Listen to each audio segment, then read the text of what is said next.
कहानी की शुरुआत सैफिल नाम के एक गेमर लड़के से होती है जिसने अभी अभी अपने ही ऑर्गेनाइज किए हुए एक गेम टूर्नामेंट के दौरान अपने मैक्स लेवल कैरेक्टर को खो दिया था। लेकिन इस मैच में उसके सारे दोस्त पूरा मजे ले रहे थे, इसलिए उसे उस कैरेक्टर को खोने पर बिल्कुल भी बुरा नहीं लगता। उसका ऑर्गेनाइज किया हुआ ये मैच इतना पावरफुल होता है कि जल्दी उस गेम की डेवलपर टीम उसे एक ऑफर देती है। तो सैफिल ये देखने के लिए बहुत ज्यादा एक्साइटेड हो जाता है कि डेवलपर टीम ने उसके लिए क्या प्रिपेयर किया है और बिना ज्यादा सोचे समझे एक्सेप्ट बटन क्लिक कर देता है। लेकिन शायद उसे पहले टर्म एंड कंडीशन पढ़ लेनी चाहिए थी, क्योंकि अगले ही पल वो खुद को एक अजीब से कमरे में खड़ा पाता है जहाँ कई सारे लोग उसे घूर रहे थे। और हालात और भी खराब तब हो जाती है जब उसे एहसास होता है कि उसकी फैमिली ज्वेलरी उसके पास नहीं थी। फिर धीरे धीरे उसे समझ आता है कि वो अपने गेम के उसी कैरेक्टर लव्स की बॉडी में आ गया है और कमरे में मौजूद सभी लोग उसे डरे हुए थे, जैसे किसी ने उन्हें मौत की सजा सुना दी हो। सैफिल समझ नहीं पा रहा था कि क्या हो रहा है, तो वो बहुत ही आराम से पूछने की कोशिश करता है कि ये सब क्या चल रहा है। लेकिन जैसे ही लव का मुंह खुलता है तो एक भयंकर एनर्जी पूरे कमरे में फैल जाती है और अंदर मौजूद सभी लोग जमीन पे गिर जाते हैं, जैसे किसी भारी ताकत ने उन्हें नीचे दबा दिया हो। बाहर से लव्स बहुत रूट टून में कहती है कि क्या तुम लोग हर नए इंसान से मिलने पर ऐसे ही फर्स्ट चढ़ते हो। लेकिन अंदर से सैफिल बुरी तरह से डरा हुआ था, क्योंकि उसे बिल्कुल भी समझ में नहीं आ रहा था कि आखिर हो क्या रहा है। तभी उसे याद आता है कि लव के पास एक इंटरमीडिएशन स्किल थी जिससे शायद ये सब हो रहा था। वो खुद को शांत करने और उस स्किल को बंद करने की कोशिश करता है, लेकिन उसे ऐसा करने में कुछ देर लग जाती है। इस दौरान सब लोग उसी हालत में जमीन पर दबे पड़े रहते हैं। आखिरकार जब माहौल नॉर्मल होता है तो लव एक एल्फ के पास जाकर उससे पूछती है कि ये सब क्या चल रहा है, लेकिन वो डर के मारे बेहोश हो जाते हैं। फिर कुछ देर में उसे जवाब मिल ही जाता है। उसे बताया जाता है कि जब लव को सील किया गया था तब से 200 साल बीत चुके हैं और डीमो लॉर्ड अभी भी जिंदा है। राज्य ने उसे हराने के लिए एक नए हीरो को समन करने की कोशिश की थी और उसी प्रक्रिया में लव को गलती से वापस बुला लिया गया। अब सैफिल को पूरी बात समझ में आती है कि वो सच में इस गेम की दुनिया में फंस चुका है, लेकिन उसके बाद भी वो अंदर से काफी एक्साइटेड महसूस कर रहा था। फिर उसे एहसास होता है कि इस शरीर में रहना दूसरों के लिए डरावना है, इसलिए वो सोचता है कि लोगों को हार्ट अटैक देने से पहले उसे यहाँ से निकल जाना चाहिए। तभी लव्स बोलती है कि वो सबकी परेशानी समझती है कि सभी उससे बहुत डरे हुए हैं, क्योंकि आखिर उसने एक वक्त में पूरी दुनिया पर कब्जा करने की कोशिश की थी, लेकिन अब वो सब खत्म हो चुका है। वो सबको भरोसा दिलाती है कि उसके राज्य को कब्जा करने वाले दिन अब बीत चुके हैं और किसी को भी डरने की जरूरत नहीं है। साथ ही वो ये भी साफ कह देती है कि उसे उनका नया हीरो बनने में कोई दिलचस्पी नहीं है। वो चाहते तो कोई और हीरो समन कर सकते हैं, क्योंकि लव्स अब यहाँ और नहीं रुकेगी। तो रोजा उससे पूछता है कि अब वो कहाँ जाएगी। इस पर लव्स जवाब देती है कि मैं बस इस दुनिया को देखने जा रही हूँ कि यहाँ क्या है, और अगर कभी जरूरत पड़ी तो मैं खुद वापस आ जाऊंगी। इतना कहकर लव्स वहाँ से निकल जाती है। सैफिल को भी धीरे धीरे समझ में आने लगता है कि लव्स के विंग्स कैसे काम करते हैं और वो बिना किसी परेशानी के उन्हें यूज करने लगता है। असल में लव्स वही मेन कैरेक्टर थी जिससे सैफिल ने गेम की शुरुआत की थी, और उस गेम की नोवेल सिस्टम में ये नियम था कि प्लेयर्स द्वारा की गई सभी बड़े काम गेम की कहानी में जोड़ दिया जाता था। और सैफिल ने जितना टाइम और पैसा लव्स के ऊपर लगाया था उससे वो गेम की दुनिया की सबसे खतरनाक और डरावनी कैरेक्टर बन गई थी। वो चाहता तो हमेशा के लिए लीडर बोर्ड के टॉप पर रह सकता था, लेकिन उसे वो बहुत बोरिंग लगने लगा। इसलिए उसने एक प्लान बनाया और सारे टॉप प्लेयर्स को लाइट और डार्क के ग्रुप में बांट दिया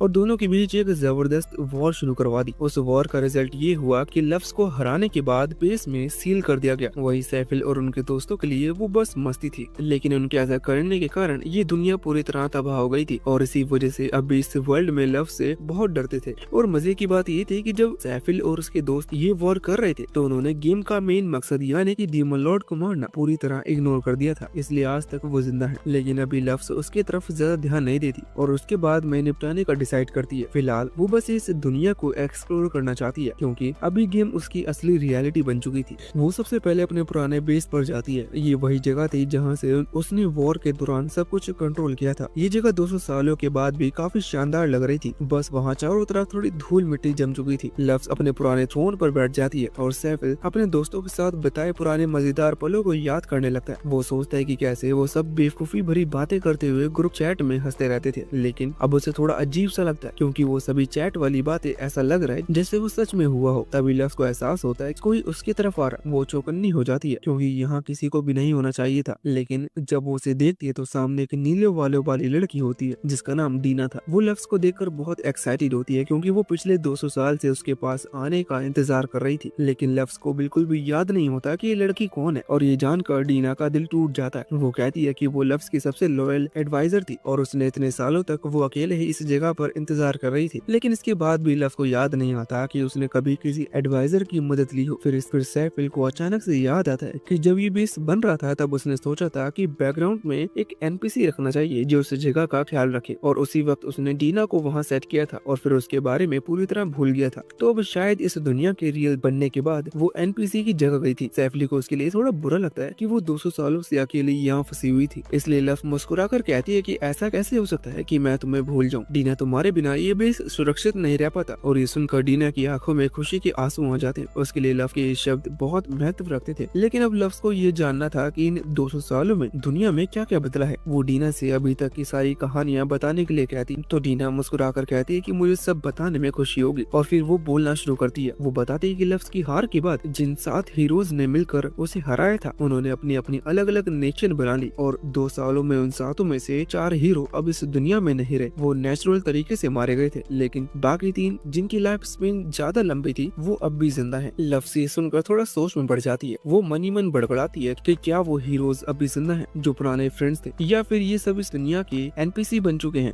वो डिसाइड करते कि जल्दी वो इन तीनों से मिलने जरूर जाएगी, चाहे वो इंसान हो या बस गेम कैरेक्टर। फिर डीना आगे बताती है कि डीमन किंग ओम अभी भी जिंदा है, और उसके जिंदा होने की एक बड़ी वजह ये भी थी कि लव को सील करने के बाद वो 7 हीरो उसे पूरी तरह हरा नहीं पाए थे। फिर वो कहते हैं कि लव की 12 हेवनली स्टार्स अब तक इस दुनिया में मौजूद, हालांकि उनमें से ज्यादातर अपने अपने रास्ते जा चुके हैं। ये वही ग्रुप था जिसे सैफिल ने बनाया था, 12 बेहद ताकतवर और रेयर मॉन्स्टर एनपीसीज जिन्हें उसने अपने अंडर रखने का सपना देखा था, ताकि उसके पास एक छोटी सी इलाइट आर्मी हो, एक ऐसी फोर्स जो कि हर कमांड पर दुनिया हिला दे। लव बिना डरे पूछती है कि क्या तुम्हें पता है कि वो सब कहाँ हैं? तो डीना तुरंत जवाब देती है कि उनमें से 6 के बारे में मुझे पता है, और उनमें से 2 ने तो शायद डीमन आर्मी ज्वाइन कर ली है। आगे वो थोड़ा झिझक कर कहती है कि शायद उन्होंने हीरो से बदला लेने के लिए ऐसा किया, क्योंकि उन्होंने ही आपको सील किया था। लव को इस सुनकर थोड़ा बुरा लगता है। वो कहती है कि क्या इतनी छोटी बात के लिए उन्होंने मेरा साथ छोड़ दिया? खैर, जब मिलेंगे तो उनकी थोड़ी क्लास लेनी पड़ेगी। हालांकि ये सोचकर उसे सुकून मिलता है कि अब उसके पास करने के लिए कोई काम है। उसकी असली प्लानिंग तो बस दुनिया घूमने और एक्सप्लोर करने की थी, और ये पता लगाने की थी कि बाकी तीनों हीरो भी कहीं उसके जैसे प्लेयर तो नहीं। लेकिन अब उसे सबसे पहले अपने 12 हेवनली स्टार्स को वापस इकट्ठा करना होगा, क्योंकि अगर उनमें से कोई भी बेकाबू हुआ तो उसकी जिम्मेदारी उसी पर आएगी। वो डीना से कहती है कि पहले स्टार का लोकेशन बताओ। डीना तुरंत एक मैप निकालती है और सिविल नाम की जगह पर पॉइंट करते हुए कहती है कि ये एक हीरो पिछले कुछ सालों से रह रहा है, और हेवनली स्टार एरिया कहीं महीनों से उस जगह पर हमला करने की कोशिश कर रहा है। अब इतना सुनते ही लव से खड़ी हो जाती है और कहती है कि हम यहीं से शुरुआत करेंगे, और निकलने ही लगती है। लेकिन डीना उसे जल्दी से रोकती है और कहती है कि हम बिना तैयारी के ऐसे नहीं जा सकते हैं। डीना बताते है कि लव के पास तो एक सिक्का भी नहीं है, और वो खुद उसे पैसा देना चाहती है, लेकिन 200 साल में काफी चीजें बदल गई हैं, और उसका सारा पैसा बस कागज का कबाड़ा बन चुका है। तो लव मुस्कुराकर कहती है कि कोई बात नहीं, हम रास्ते में कुछ पैसे कमा लेंगे। तो डीना सिर पकड़ लेती है और कहती है कि तुम्हारे साथ कौन बिजनेस करेगा? तुम लेजेंडरी कौन कर रहे हो, तो लोग तुम्हारा नाम सुनकर ही भाग जाएंगे। तो लव कहती है कि 2 साल हो चुके हैं, अब मुझे कौन ही पहचान पाएगा। इस पर डीना फिर कहती है कि एल्फ जैसी रेस अभी भी जिंदा है, और उन्होंने तो शायद तुम्हारे नाम पर अपने बच्चों को डराना शुरू भी कर दिया होगा। ऊपर से किंगडम ने तुम्हारी वापसी पर पब्लिक वार्निंग भी जारी की है। फिर वो सुझाव देती है कि अगर तुम्हें सच में पैसे चाहिए तो तुम्हें एडवेंचरिंग करनी चाहिए। तो लव्स को एक ट्रेड सिटी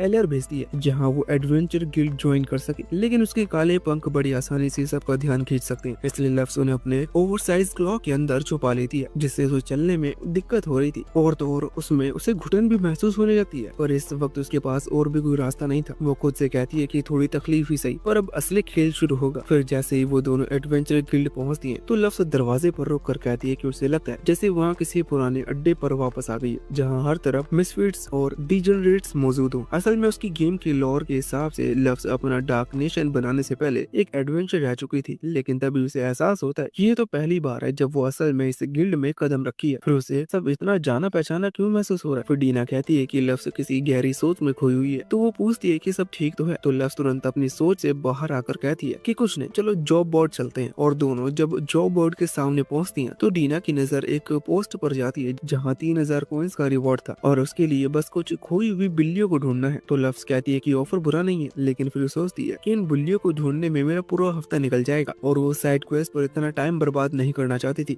दोनों आगे बढ़ती हैं, और तभी डीना को एक हंटिंग जॉब देती है, जहाँ वो कुछ ऑफ को खत्म करने के बदले 1500 कॉइन रिवॉर्ड मिल रहे थे। और लव्स को ये बिल्कुल परफेक्ट लगता है, क्योंकि ऑर्क्स को मारने के बाद सिर्फ 3% चांस होते हैं कि उनके पास ये उनका मीट मिल सके, और अगर कोई वो मीट खा ले तो उसका मैक्स हेल्थ बढ़ जाता है। तो लव सोचती है कि क्यों ना एक साथ हंटिंग और थोड़ा एचपी फार्मिंग किया जाए। उसी दिन शाम को दोनों उस विलेज में पहुंचती हैं जहां से ये रिक्वेस्ट आई थी। वहां उनका सामना गांव के चीफ से होता है, जो कि थका हुआ बूढ़ा आदमी था जो बस सब कुछ खत्म करना चाहता था। वो बताता है कि काफी समय से गांव को तबाह कर रहे हैं। वो लड़कियों को अगवा करते हैं, लोगों को मार डालते हैं और गांव की हर चीज को राख बना देते हैं। वो दोनों से विनती करता है कि किसी तरह इन ऑर्क से उन्हें मुक्ति दिलाए। तो डीना मुस्कुराती हुई उसे भरोसा दिलाती है कि आप फिक्र मत कीजिए, लफ्ज इन ऑर्क्स को पल भर में खत्म कर देगी। जो सुनकर चीफ की आंखों में उम्मीद जाग जाती है और वो गहराई से उनका शुक्रिया अदा करता है। फिर लफ्ज और डीना अपने हथियारों के साथ उस घने जंगल की तरफ बढ़ती हैं, जहाँ से ऑर्क्स की स्मेल आ रही थी। अब शिकार करने का वक्त आ चुका था। कुछ देर चलते रहने के बाद आखिरकार लफ्ज और डीना को वहाँ ऑर्क्स का डेन मिल जाता है, जहाँ दो ऑर्क्स बाहर पहरा दे रहे थे। लफ्ज तुरंत अपने अटैक की तैयारी करने लगती है, लेकिन तभी उसके दिमाग में एक बात आती है कि मैंने अब तक अपना टेस्ट स्क्रीन तो देखी ही नहीं। तो वो तुरंत उसे खोलती है और राहत की सांस लेती है, क्योंकि उसके सारे मैक्स लेवल एबिलिटी अब भी वैसे ही थे। इसलिए इन ऑर्क्स को खत्म करना उसके लिए कोई मुश्किल का काम नहीं होना चाहिए। अब भी वो थोड़ी झिझक रही थी। स्क्रीन पर किसी को मारना और हकीकत में किसी को मारना, दोनों में जमीन आसमान का फर्क होता है। थोड़ी देर सोचने के बाद वो आखिरकार अपने एक एबिलिटी एक्टिवेट करती है और उसके चारों तरफ बाहर तलवार बन जाती हैं, जो अगले ही पल बिजली की तरह हवा को चीरती हुई उन दोनों ऑर्क्स पर जाके लगती हैं और हवा में चारों तरफ खून की स्मेल फैल जाती है। वो नजारा इतना घिनौना था कि डीनो तो सहम ही जाती है, लेकिन लफ्ज के चेहरे पर एक अजीब सी शांति थी, जैसे ये सब उसके लिए बहुत आम बात हो। कुछ ही पलों में पूरे ऑर्क नेस्ट को खबर लग जाती है कि कोई घुसपैठिया आया है और सैकड़ों की संख्या में ऑर्क्स बाहर निकल कर आते हैं, जो कुछ ही सेकंड्स में लफ्ज को चारों तरफ से घेर लेते हैं। उनके बीच में एक विशाल ऑर्क खड़ा था, जो कि उनका लीडर भी होता है। अगर कोई भी आम एडवेंचर होता तो अब तक मौत के मुंह में सो चुका होता, लेकिन जैसे ये झुंड लफ्ज पर हमला करने दौड़ता है तो उसे लगता है जैसे सब स्लो मोशन में चल रहे हैं। वो समझ जाती है कि उसे और तलवार बनाने की जरूरत नहीं है। वो हल्के मुस्कान के साथ अपने क्लॉक को पीछे फेंकती है और अगले ही पल गायब हो जाती है। फिर अगले ही पल सिर्फ उसकी तलवार की चमक दिखती है और उसके सिर हवा में उड़ते नजर आते हैं। कुछ ही सेकंड्स में पूरा दिन खामोश हो जाता है और लफ्ज धीरे से उस बड़े ऑर्क के सामने जाकर कहती है कि अरे मैंने तुम्हारी टीम को उड़ा दिया, अब तू क्या करेगा। तो वो विशाल ऑर्क गुस्से में ग्रस्त है और लफ्ज की ओर झपटते हुए पूरी ताकत से उसे मुक्का मारने की कोशिश करता है, लेकिन लफ्ज हिलती तक नहीं। उसके चेहरे पर बस एक हल्की सी मुस्कान थी। वो धीरे धीरे आगे बढ़ती है और अपने पंच से उसे हल्का सा टच करती है और एक सेकंड बाद ही उस ऑर्क के सिर में एक बड़ा छेद बन जाता है। इस तरह से वो सभी ऑर्क को बिना किसी मेहनत के मार देती है। वो वाकई बहुत ज्यादा स्ट्रॉन्ग थी, इतने की डीना भी कुछ पल तक बस उसे देखती रह जाती है। उसके बाद फिर वो आगे बढ़कर ऑर्क की लाशों को हार्वेस्ट करने लगती है। वो बहुत खुश हो जाती है जब उसे पता चलता है कि एक ऑर्क का टेंडरलॉइन अब भी सलामत है। डीना के मुताबिक ऑर्क की सारी वाइटलिटी उनके टेंडरलाइन में जमा होती है। अगर वो हिस्सा डैमेज ना हुआ हो और कोई उसे खा ले तो वो सारी एबिलिटी सीधा शरीर में ट्रांसफर हो जाती है। डीना मुस्कुराते हुए कहती है, जब हम लौटेंगे तो मैं तुम्हारे लिए इसका स्पेशल मीट तैयार करूंगी। इतना कहकर वो एक के बाद एक पोर्टल्स बनाती जाती हैं और सभी और की बॉडीज उन पोर्टल में स्टोर कर लेती है। तो उसकी एबिलिटी देखकर लव थोड़ा हैरान रह जाती है। उसे पता था कि डीना के पास ऐसी एबिलिटी भी है, लेकिन वो मन में ही सोचती है कि अगर कभी मुसीबत आई तो ऐसी टेलीपोर्टेशन स्किल उनके बहुत काम आने वाली है। अब आगे उनका काम था ऑर्क द्वारा अगवा की गई औरतों को बचाने का। तो कुछ ही देर में वो दोनों अंदर तक पहुंच जाती हैं और वहां उन्हें दर्जनों औरतें मिलती हैं। डीना को ये देखकर बहुत ज्यादा हैरानी होती है कि सभी औरतें पूरी तरह ठीक हैं और किसी को कोई चोट नहीं लगी। तो लव कहती है कि ये तो नॉर्मल है, गेम की लॉर में लिखा था कि ऑर्क असल में औरतों के साथ बहुत अच्छा व्यवहार करते हैं, बस उनकी शक्ल बहुत खराब होती है और उनका करिश्मा स्टेज बेहद लो होता है। तो वो किसी को इम्प्रेस करने की कोशिश नहीं करते और सीधे किडनैपिंग पर उतर आते हैं। ये जानकर डीना हैरानी से कहती है कि क्या ये डरावने मॉन्स्टर भी जेंटलमैन हो सकते हैं, लेकिन लव कहती है कि जो भी हो इस बात से फर्क नहीं पड़ता, किडनैप करना भी गुनाह है। फिर वो एक विशाल रॉक फीस्ट समन करती है और पूरे गुफा पर गिरा देती है ताकि कोई और जिंदा ना बच सके। तभी डीना थोड़ा झिझकते हुए पूछती है कि क्या मैं इन लड़कियों की यादें मिटा दूं ताकि उन्हें उन बदसूरत चेहरों की याद न रहे। तो लफ्ज तुरंत ही उसकी तरफ देख कर कहती है कि रुक जाओ, तुमने इतनी कैजुअली मेमोरी वाइप करने की बात कह दी जैसे ये कोई रोजमर्रा का काम हो। वो सोच कर पूछती है कि क्या तुम सच में किसी की यादें मिटा सकती हो। तो डीना बड़े आराम से जवाब देती है कि हाँ, ये तो बहुत ईजी है, अगर मैं चाहूँ तो किसी की पर्सनैलिटी भी पूरी तरह से बदल सकती हूँ। ये जानकर लफ्ज को डीना की पावर थोड़ी डरावनी लगती है, पर फिर भी वो शांत होकर कहती है कि नहीं, इसकी जरूरत नहीं है। इन लोगों ने बहुत कुछ देखा है, लेकिन उन्हें इसे झेलना सीखना होगा। हमें बस इन्हें सुरक्षित गांव तक पहुंचाना है। उसके बाद वो एक गोलम समन करती है और उसे आदेश देती है कि सभी औरतों को अपनी पीठ पर बिठाकर गांव तक पहुंचाए। मिशन उम्मीद से कहीं अच्छे तरीके से पूरा हो जाता है, लेकिन लफज के मन में अभी भी एक सवाल था। वो पूछता है कि अगर ये काम इतना आसान था तो फिर किसी और ने इसे पहले क्यों नहीं लिया। तो डीना हंसते हुए जवाब देती है क्योंकि यहाँ किसी को इतना रिस्क लेने का मोटिवेशन नहीं मिलता है। आगे लफज पूछता है कि क्या और के टेंडरलैंड में छिपी वाइटलिटी ही सबसे बड़ी इनाम है। तो डीना मना करते हुए कहती है कि शायद तुम्हारे टाइम में था, पर अब ये वॉरियर्स तो बस नाम के वॉरियर्स है। आगे वो पूछता है कि जानती हो इस युग का सबसे स्ट्रॉन्ग फाइटर कौन है। तो लफ हल्की मुस्कान के साथ कहती है कि अगर वो इस युग का सबसे स्ट्रॉन्ग फाइटर है तो शायद मुझसे कम नहीं हो। लेकिन डीना बताती है कि नहीं, वो बस लेवल 120 तक पहुंचा है। जो सुनकर लफ्ज के चेहरे से पूरा रंग उड़ जाता है। वो हैरानी से कहती है कि क्या सिर्फ 120 ही। उसे याद आता है कि उसके टाइम पर तो सैकड़ों लोग 1000 तक पहुंच चुके थे। फिर डीना हंसते हुए कहती है कि हाँ, लेकिन वो लोग पिछले युग के थे जो हर सेकंड ट्रेनिंग करते थे, यहाँ तक कि वो तो इस चक्कर में अपनी नींद भी छोड़ देते थे। वो असली खिलाड़ी थे, कि अब के लोग इतने लगातार नहीं लड़ सकते। इतनी मेहनत करने से पहले ही वो मर जाएंगे। फिर लफ्ज वो आसमान की ओर देखती है। उसे समझ में नहीं आता कि वो जिस वर्ल्ड को जानती थी वो इतना वीक कब हो गया। लफ्ज सोचती है कि शायद उसके लिए तो ये सब एक गेम था जहाँ लेवल अप करना नॉर्मल था, लेकिन इन लोगों के लिए ये उनकी असली जिंदगी है और कोई भी अपनी जिंदगी ऐसे बर्बाद नहीं करना चाहता। उसके बाद लव और डीना वापस गांव पहुंचती हैं, जहां गांव वाले एक दूसरे से मिलकर बहुत खुश हो जाते हैं। वो सब औरतें जिन्हें बचाया गया था लफ्ज का तहे दिल से शुक्रिया अदा करती हैं। लफ्ज भी उन्हें खुश देखकर खुश होती है, लेकिन मन में सोचती है कि अगर इन्हें मेरी असली पहचान पता लग जाए तो शायद ये लोग बिल्कुल भी खुश नहीं होंगे। फिर गाँव का मुखिया दोनों को उनका इनाम दे देता है, तो डीना उसे अच्छे से चेक कर लेती है और वहाँ से चलने के लिए तैयार हो जाती है। लेकिन तभी मुखिया पूछता है कि क्या सच में हम अपना बनाया हुआ गोलम रख सकते हैं। तो लफ्ज मुस्कुरा कर कहती है कि हाँ, अगर कभी फिर से कोई और का हमला करता है तो ये गांव की सुरक्षा करेगा। मुखिया उसकी दयालुता देखकर इमोशनल हो जाता है और कहता है कि तो आप जरूर भगवान की दूत होंगी। लेकिन लफ्ज मन ही मन हंस पड़ती है।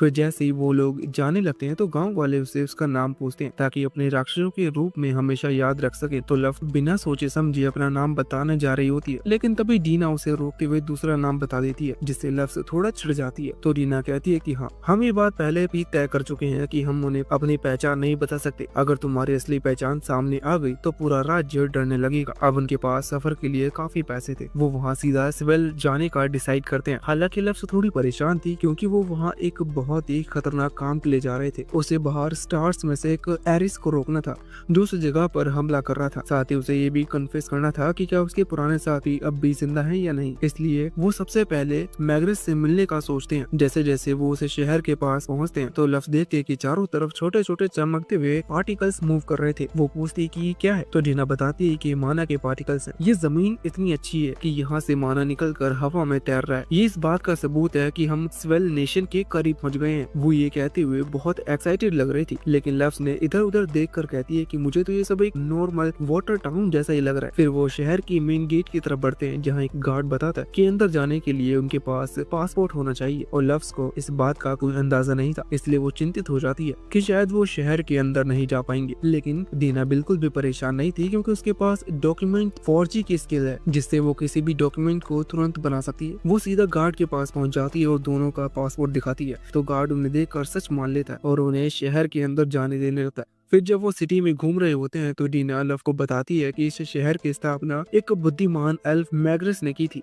और ये शहर अपनी मैजिकल नॉलेज के लिए काफी जाना जाता है। सिर्फ इतना ही नहीं, यहाँ माना भी बहुत ज्यादा पाया जाता है, इसलिए यहाँ कई मेज और स्कॉलर्स अपनी मैजिक ट्रेनिंग के लिए आते हैं।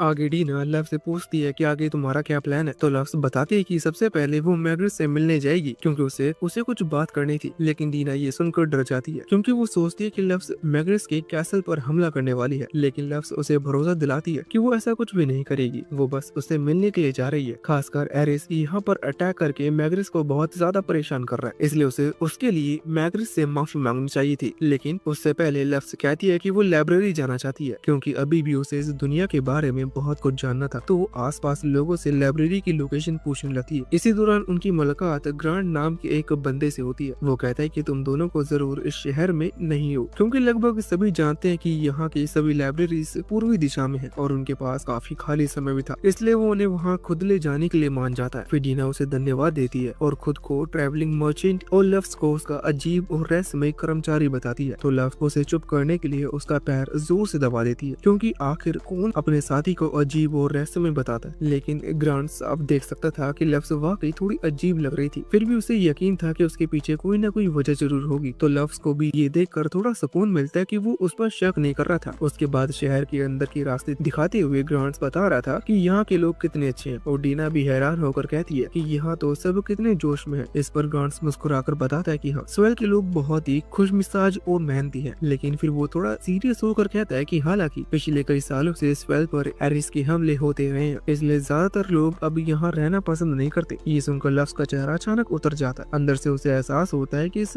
हालात के पीछे कहीं न कहीं उसकी ही गलती है। ग्रांट्स उसकी बेचैनी को नोटिस कर लेता है, मगर उसे लगता है कि वो शायद एरिक के अटैक की बात से डर रही है, इसलिए वो उसे भरोसा दिलाती है कि चिंता मत करो, शहर का डिफेंस सिस्टम को तोड़ भी नहीं सकता। फिर वो समझाने लगता है कि किसी झील से पूरा शहर गिरा है। वो असल में एक गोलेम है जिसे मैग्रिस नाम के क्रिएटर ने बनाया था, और अब तक जितनी बार भी एरिस ने हमला किया था, हर बार उस गोलेम ने ही शहर की रक्षा की है। ये सुनकर लफ्स झील को स्कैन करती है तो उसे पता चलता है कि ये सच में एक गोलेम ही है। फिर भी वो उसका लेवल 500 देखकर कुछ खास इंप्रेस नहीं होती, लेकिन उसके मिलियन एचपी पॉइंट देखकर चौंक जाती है। वो सोचती है कि अगर मैग्रिस ने इतना पावरफुल गोलेम बनाया है तो उसके पास सच में कमाल का स्किल होगा। ग्रांट फिर उन्हें शहर के मॉन्ट्रियल स्टेशन तक छोड़ने जाता है और कहता है कि यहाँ से तुम्हें ईस्टर्न स्टेशन तक पहुँचने में ज्यादा वक्त नहीं लगेगा, इसके बाद तुम्हें अकेले ही जाना होगा। तो डीना और लफ्स दोनों उसका दिल से धन्यवाद करती हैं। फिर जैसे ही ग्रांट्स जाने लगते हैं तो लफ्स चुपचाप उसका डेट शीट स्कैन करती है। उसका लेवल 82 था। वो सोचती है कि तकनीकी तौर पर ये बहुत बड़ा लेवल नहीं था, लेकिन इस युग के फाइटर्स के हिसाब से ग्रांट्स उनमें से काफी स्ट्रॉन्ग था। फिर डीना उसकी ओर देखती है और कहती है कि चलो चलते हैं, और दोनों आगे बढ़ जाते हैं जहाँ से उनकी अगली जर्नी शुरू होने वाली थी। अब जब लफ्स थोड़ा सोचती है तो उसे याद आता है कि मॉन्ट्रियल तो उसने कभी अपनी ओरिजिनल गेम में देखे ही नहीं थे। ये जगह तो बिल्कुल नई लग रही थी, शायद गेम की दुनिया पूरी तरह बदल चुकी थी। फिर जब दोनों लाइब्रेरी पहुंचती है तो लफ्स सीधा हिस्ट्री सेक्शन में चली जाती है।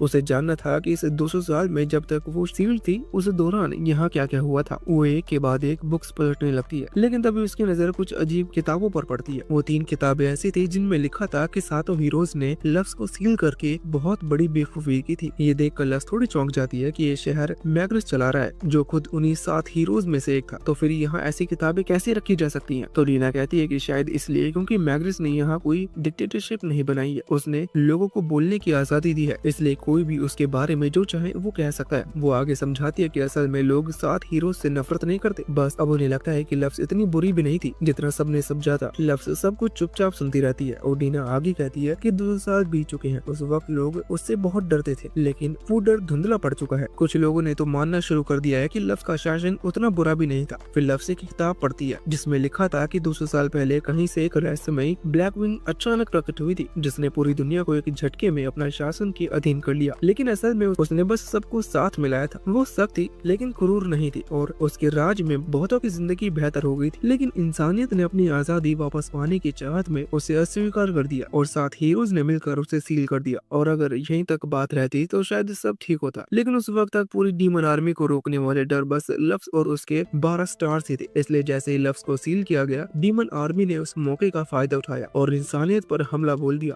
उसके बाद हीरोज ने डीमन आर्मी को रोकने की कोशिश की थी, लेकिन उनकी ताकत पहले जैसी नहीं रही थी, इसलिए वो हार गए और धीरे धीरे इंसानों की धरती डीमन की कब्जे में आती रही और अब पूरी तरह मानव जाति मिटने की कगार पर थी। ये सब जानकर लफ्स के दिल में बेचैनी उठने लगी। वो सोचती है कि मैंने जो युद्ध शुरू किया था वो तो बस खिलाड़ियों के बीच मजे के लिए था। किसी ने मुझे नहीं बताया कि उससे ये दुनिया तबाह हो जाएगी, और लाइब्रेरी की इस यात्रा ने उसे उसकी गलती का एहसास करा दिया। अब वो जानती थी कि उसे क्या करना है। वो जल्दी से एरिस से मिलकर सब कुछ ठीक करना चाहती थी, लेकिन तभी जमीन अचानक से जोर से हिलती है। पूरी सिटी में भूकंप जैसा झटका लगता है और चारों तरफ सायरन बजने लगते हैं और सभी मशीनरीज को बॉर्डर पर बुलाया जाता है और उन्हें दुश्मन की हमले के लिए तैयार रहने का आदेश दिया जाता है। तो लफ्स चारों ओर हुई नुकसान को देखती है और डीना से पूछती है कि क्या यहाँ तक इतने बड़े भूकंप अक्सर आते रहते हैं। तो डीना जवाब देती है कि नहीं, ऐसा तो पहले कभी नहीं हुआ। और ये जानकर लफ्स तुरंत समझ जाती है कि जरूर एरिस की किसी स्किल का असर है, और वो जल्दी ही पूरी ताकत से हमला करने लगता है। तो वो वक्त बर्बाद नहीं करती और तुरंत एक ग्लाइडर बनाती है और डीना को साथ चढ़ने को कहती है। फिर आगे जाते हुए उसे एक चीज समझ नहीं आ रही होती। वो सोचती है कि एरिस तो हमेशा एक मासूम भीड़ जैसे मॉन्स्टर के रूप में जाना जाता था और वो किसी पर भी इस तरह से अटैक नहीं कर सकता, तो फिर वो ऐसा क्यों कर रहा है? क्या सच में ये सब इसलिए हुआ क्योंकि मुझे सील कर दिया गया था, या फिर इसके पीछे कुछ और कारण है? उसे एक और बात बहुत परेशान कर रही थी कि उसे एरिस की सारी बातें कैसे याद है। जबकि उसने गेम में उससे कभी मुलाकात भी नहीं की थी। लेकिन अभी उसके पास इन सवालों के जवाब ढूंढने का समय नहीं था। पहले उसे किसी भी कीमत पर एरिस को रोकना था। आगे हमें पास्ट का सीन दिखाया जाता है जब एरिस बस एक छोटा सा मेमना था। वो अकेले जंगल में भटक रहा था और तभी वो लव से टकरा जाता है। लव उसे देखकर हैरान हो जाती है क्योंकि उसके सामने जो खड़ा था वो कोई साधारण भेड़ नहीं बल्कि एक रेनबो शिप था, एक लेजेंडरी मॉन्स्टर जिसके बारे में कहा जाता था कि वो हर 500 साल में सिर्फ एक बार जन्म लेता है। वो धीरे धीरे उसके करीब जाने लगती है, लेकिन जैसे ही वो कदम बढ़ाती है तो वो छोटा मेमना डर के मारे पीछे हट जाता है और रोने लगता है। लव उसकी आंखों से बहते आंसू को देखकर अंदाजा लगाती है कि शायद ये बेचारा जन्म से ही इंसानों और मॉन्स्टर से भागता फिर रहा है, क्योंकि उसकी ऊन का एक एक रेशा सोने से भी ज्यादा कीमती था। फिर वो उससे सीधा पूछती है कि अगर तुम्हें अपनी हालत पर इतना अफसोस है तो इन आंसुओं से क्या होगा? अगर तुम्हें अपनी ऐसी हालत पसंद नहीं तो उन लोगों के खिलाफ लड़ो जो तुम्हें सताते हैं, वरना जिंदगी भर आंसू ही बहाते रह जाओगे। उसके शब्दों में कुछ ऐसा था जिसने उसे छोटे से एरिस के दिल में आग जला दी। एरिस ने अपने आंसू पूछे और उसी पर लव्स पर हमला कर दिया, जो देखकर लव्स पहले तो हैरान हुई लेकिन फिर मुस्कुरा देती है। उसे उसका ये अंदाज काफी पसंद आया था। फिर वो उसे वापस नीचे खड़ा कर देती है और कहती है कि मेरे साथ चलो, लेकिन एक मैं पूरी दुनिया पर राज करूंगी और मैं चाहती हूँ कि तुम मेरा पहला साथी बनो। आगे वो पूछती है कि वैसे क्या तुम्हारा कोई नाम है? तो वो मेमना नाम है सिर हिला देता है। फिर लव्स आसमान की ओर देखती है और कुछ देर सोच कर कहती है कि अब से तुम्हारा नाम एरिस होगा। यहाँ से सीन प्रेजेंट में आती है जहाँ ग्रांट्स और उसके सिपाही पूरी रफ्तार से एरिस की फोर्स को रोकने के लिए जा रहे होते हैं, क्योंकि ये साफ था कि एरिस एक फुल स्केल अटैक की तैयारी कर रहा है। उसके बाद जैसे ही ग्रांट्स फ्रंट लाइन पर पहुंचता है तो उसके सामने मॉन्स्टर की एक विशाल सेना थी जो शहर के गेट की ओर बढ़ रही थी। उसे डर लगने लगता है कि इतने दुश्मनों को रोकना तब तक नामुमकिन है जब तक मुख्य सेना तैयार न हो जाए। और पहले आया भूकंप शायद एरिस की वॉर डिक्लेरेशन थी, क्योंकि चाहे वो उनसे कितना भी नफरत क्यों न करता, लव्स ने एक सख्त नियम बनाया था कि कोई भी बिना घोषणा किए हमला नहीं कर सकता, और हैरिस ने अब तक उस नियम का पूरी श्रद्धा से पालन किया था। कुछ देर बाद शहर के एडवांस फोर्स भी वहां पहुंच जाती है। उन्हें आदेश दिया जाता है कि सभी मेज और आर्चर्स फायर करें और मॉन्स्टर को नजदीक आने से रोकें। फिर तीर और मैजिक बर्ड्स की बारिश शुरू हो जाती है और कई मॉन्स्टर मारे जाते हैं। उसके बाद बाकी सैनिक भी लड़ाई में कूद पड़ते हैं ताकि बाकी दुश्मनों को तब तक रोका जा सके जब तक मेन फोर्स न आ जाए। ग्रांट सबसे आगे लड़ रहा होता है। उसकी तलवार हवा में चमक रही थी और हर वार के साथ एक मॉन्स्टर गिरता जा रहा था, लेकिन उसके साथ ही उतनी मजबूत नहीं थे। उनमें से कई को मॉन्स्टर ने बेरहमी से काट डाला। हालत बिगड़ते जा रहे थे और ग्रांट्स को लगने लगा कि अब ज्यादा देर तक टिकना नामुमकिन है। तभी अचानक आसमान से बर्फ की नुकीली बूंदें जैसे अनगिनत आइस स्पाइक गिरने लगे और पूरा मैदान एक पल में ही जम गया। सभी लोग पलट कर शहर की ओर देखते हैं तो वहाँ से दो लोग मैग्रिस और उसका वोटर गोलेम लीविया आ रहे थे। उन्हें देखकर सभी को राहत मिली कि उनका गार्डियन उन्हें बचाने के लिए पहुंच चुका है। फिर मैग्रिस कहता है कि सब पीछे हट जाओ, बाकी काम लिविया संभाल लेगी, और लिविया को अटैक करने का आदेश दे देता है। कुछ ही पलों में लिविया अपनी वाटर मैजिक से दर्जनों मॉन्स्टर को एक ही वार में मिटा देती है। वहीं दूसरी ओर लव्स ये सब दूर से देख रही थी। अगर हालत बिगड़ते तो वो खुद उस लड़ाई में दखल देने वाली थी, पर अब जब लिविया और मैग्रिस दोनों मैदान में उतर चुके थे तो उसे लगा उसकी जरूरत नहीं पड़ेगी। मैग्रिस को देखकर वो कहती है कि क्या इसके स्टेट अब भी पहले जैसे ही हैं जब हम साथ खेला करते थे? वो चुपचाप उसकी स्टेट स्क्रीन खोलती है और उसे देखकर हैरान रह जाती है। मैग्रेस अब सिर्फ वो 500 लेवल पर था और उस पर एक अजीब सा कर्स लगा हुआ था। कर्स साफ था, कर्स ऑफ द वैनिक्विज्ड। लव्स कुछ देर तक उस स्क्रीन को देखती रहती, मानो समझने की कोशिश कर रही हो कि इतने सालों में आखिर क्या बदल गया। लव्स ने पहले कभी ऐसा कर्स नहीं सुना था, तो वो तुरंत डीना की तरफ मुड़कर पूछती है कि क्या तुम्हें पता है ये है क्या? डीना थोड़ी देर तक सोचती है और कहती है कि मैंने कुछ अफवाहें सुनी थी कि जब वो पुराने हीरोज डीमन लॉर्ड को हराने में नाकाम हुए थे तो उन सब पर एक भयानक श्राप लगा दिया गया था। कहा जाता है कि उस श्राप ने उनकी ताकत का आधा हिस्सा हमेशा के लिए सील कर दिया। शायद इसी वजह से मैग्रेस अब पहले जितना मजबूत नहीं रहा, और अगर ये बात सही है तो उसका मतलब ये भी है कि अब मैग्रेस अपनी पूरी ताकत कभी इस्तेमाल नहीं कर पाएगा, और अगर उसने कर भी लिया तो लिविया जैसी ही कोई नया गोलम नहीं बना पाएगा। उन्हें अब एहसास हो रहा था कि अगर लिविया हार गई तो ये शहर सच में तबाह हो जाएगा। इसी बीच जमीन अचानक जोर जोर से हिलने लगती है और पहाड़ों की तरफ से एक बड़ा मॉन्स्टर आते हुए दिखाई देता है। वो और कोई नहीं बल्कि एरिस था। उसे देखकर सभी चौकन्ने हो जाते हैं और कुछ ही क्षणों में मैदान का माहौल फिर से युद्ध सा बन गया। एरिस और लिविया अब आमने सामने आ जाते हैं और एक दूसरे पर अटैक करते हैं। हालांकि एरिस का एलिमेंट फायर था तो मैग्रिस को पूरा यकीन था कि यहाँ वाटर गोलम लिविया ही जीतने वाली है। तभी लिविया एरिस पर वाटर स्पाइरल अटैक कर देती है, जिससे एरिस को पीछे हटना पड़ता है। लेकिन कुछ ही देर बाद वो पूरी ताकत से उस पर एक विशाल फायरवॉल अटैक कर देता है। देखने में ऐसा लग रहा था जैसे वो एरिस का अटैक चूक गया हो, लेकिन असल में एरिस का निशाना लिविया थी ही नहीं, उसका असली निशाना मैग्रिस था। मैग्रिस बिना किसी सुरक्षा के अकेले खड़ा था, लेकिन ठीक उससे पहले कि वो धमाका उसे लगता, लिविया बिजली की तेजी से आगे बढ़ गई और अपने वाटर मैजिक का यूज करके पूरी आग बुझा दी। मैग्रिस राहत की सांस लेता है और लिविया को आदेश देता है कि पूरे मैदान को टीडल वेव बनाकर एरिस पर अटैक करो, और लिविया बिल्कुल वैसा ही करती है। लेकिन एरिस अपनी फ्लेम होप स्किल एक्टिवेट करके हवा में छलांग लगाते हुए सीधा मैग्रिस की ओर बढ़ने लगता है। तो मैग्रिस खुद को बचाने के लिए जल्दी से अपने सामने एक बैरियर बना लेता, पर अभी उसके पास सिर्फ आधी ताकत थी, इसलिए वो ज्यादा देर टिक नहीं पाया। एरिस की फायर एनर्जी ने धीरे धीरे उस ढाल को क्रैक कर दिया, लेकिन इससे पहले कि वो उसे पूरी तरह तोड़ पाता, लिविया पीछे से अटैक करके एरिस का गला पकड़ लेती है, जिससे एरिस हिल भी नहीं पा रहा था, जो देखकर सारे सैनिक चिल्लाने लगते हैं कि उसे खत्म कर दो। वहीं डीना लव्स से पूछती है कि तुम्हारे हिसाब से अब क्या होगा, तो लव्स जवाब देती है कि जहाँ तक इस बैटल की बात है, लिविया जीत जाएगी, लेकिन इसका मतलब ये नहीं कि वो इस वॉर को भी जीत लेगी। आगे वो बोलती है कि एरिस के अटैक को रोकने में लिविया की एचपी लगभग खत्म हो चुकी है, और मुझे शक है कि यही एरिस की असली योजना थी। एरिस जानता था कि वो लिविया को 1v1 बैटल में नहीं हरा सकता, इसलिए उसने एक अलग स्ट्रेटेजी बनाई। वो लगातार उस पर अटैक करता रहा, जिससे धीरे धीरे उसकी हेल्थ कम हो गई, और अब वो उसके पीछे हटने का इंतजार कर रहा है ताकि उसे दोबारा हमले करने का मौका मिल सके। लव्स उसकी इस योजना से काफी इम्प्रेस हुई थी। उसे उम्मीद नहीं थी कि एरिस इतना लॉजिकल सोच पाएगा। वो जान चुका था कि लिया अपने भारी शरीर के कारण पीछे हटते हुए दुश्मन का पीछा नहीं कर सकती। इसका मतलब ये था कि अगर वो ऐसे ही अटैक करता रहा तो आखिरकार जीत उसी की होगी। लेकिन लव्स उसे ऐसा करने नहीं दे सकती थी, क्योंकि अगर एरिस ने सच में लिविया को डिस्ट्रॉय कर दिया तो शहर की सारी उम्मीदें खत्म हो जाएगी। इसलिए वो खुद मैदान में उतरने का फैसला करती है। अगले ही पल वो डीना का हाथ पकड़कर मैदान में जंप कर देती है। वहीं एरिस अपने अगले पावरफुल ब्लास्ट की तैयारी कर रहा था। तभी अचानक लव्स हवा में घूमते हुए उसे एक जबरदस्त किक मारती है और उसे पहाड़ों के पार फेंक देती है, जो देखकर पूरा मैदान, सैनिक, मैग्रिस और यहाँ तक कि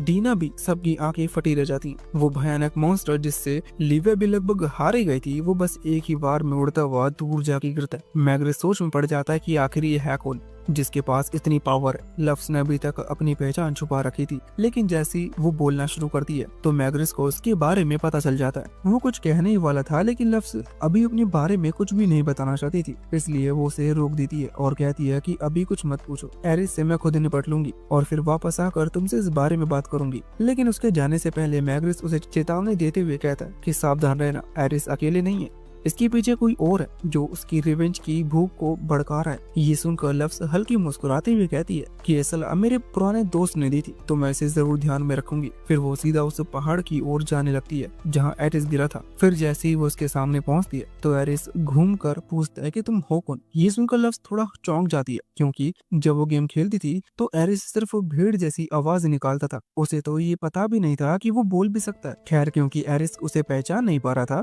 तो वो अपनी इंटिमिडेशन स्किल एक्टिवेट करती है, और जैसे ही एरिस उस डरावनी प्रेशर वेव को महसूस करता है तो उसके अंदर पुरानी यादें जाग उठती हैं। वो उस एहसास को पहचानता है जो उसे अपने मास्टर से मिला था, लेकिन फिर भी वो लव्स पर यकीन नहीं करता, क्योंकि उसके हिसाब से लव्स तो बहुत पहले ही मर चुकी थी। लव्स खुद भी पूरी तरह पक्की नहीं थी कि क्या वो ओरिजिनल लव्स मानी जाएगी या नहीं, क्योंकि वो रेइनकार्नेट होकर यहाँ आई है। पर एक बात तो तय थी कि ये शरीर लव्स माफल का ही था, क्योंकि वो सचमुच लव्स जैसी दिख रही थी। पर वो खुद को समझता है कि नहीं, ये एक झूठी है, मास्टर कभी वापस नहीं आ सकती, और वो पूरे जोश जुटाकर फुल पावर में अटैक करने के लिए तैयार हो जाता है, जो देखकर लव्स एक्साइटेड हो जाती है। कई सौ साल में ये पहला मॉन्स्टर था जो शायद उसका वार झेल पाएगा। उसके लिए ये एक रियल फाइट थी। एरिस पूरी ताकत से उस पर चार्ज करता है, जिससे जमीन कांप उठती है और कुछ 100 मीटर तक वो लव्स को पीछे धकेल देता है। पर फिर अचानक से लव्स एक ही हाथ से उसे बहुत आसानी से रोक देती है और हंसते हुए कहती है कि 200 साल में तुमने काफी तरक्की कर ली है। फिर एरिस और जोर लगाता है, लेकिन लव्स हिलती भी नहीं। वो उसे देखकर बोलती है कि तुम कितने प्यारे लगते हो जब तुम इतनी कोशिश करते हो, चलो मैं तुम्हारी मेहनत का इनाम देती हूँ। और अगले ही पल लव्स उसका सिर पकड़कर हवा में उठा लेती है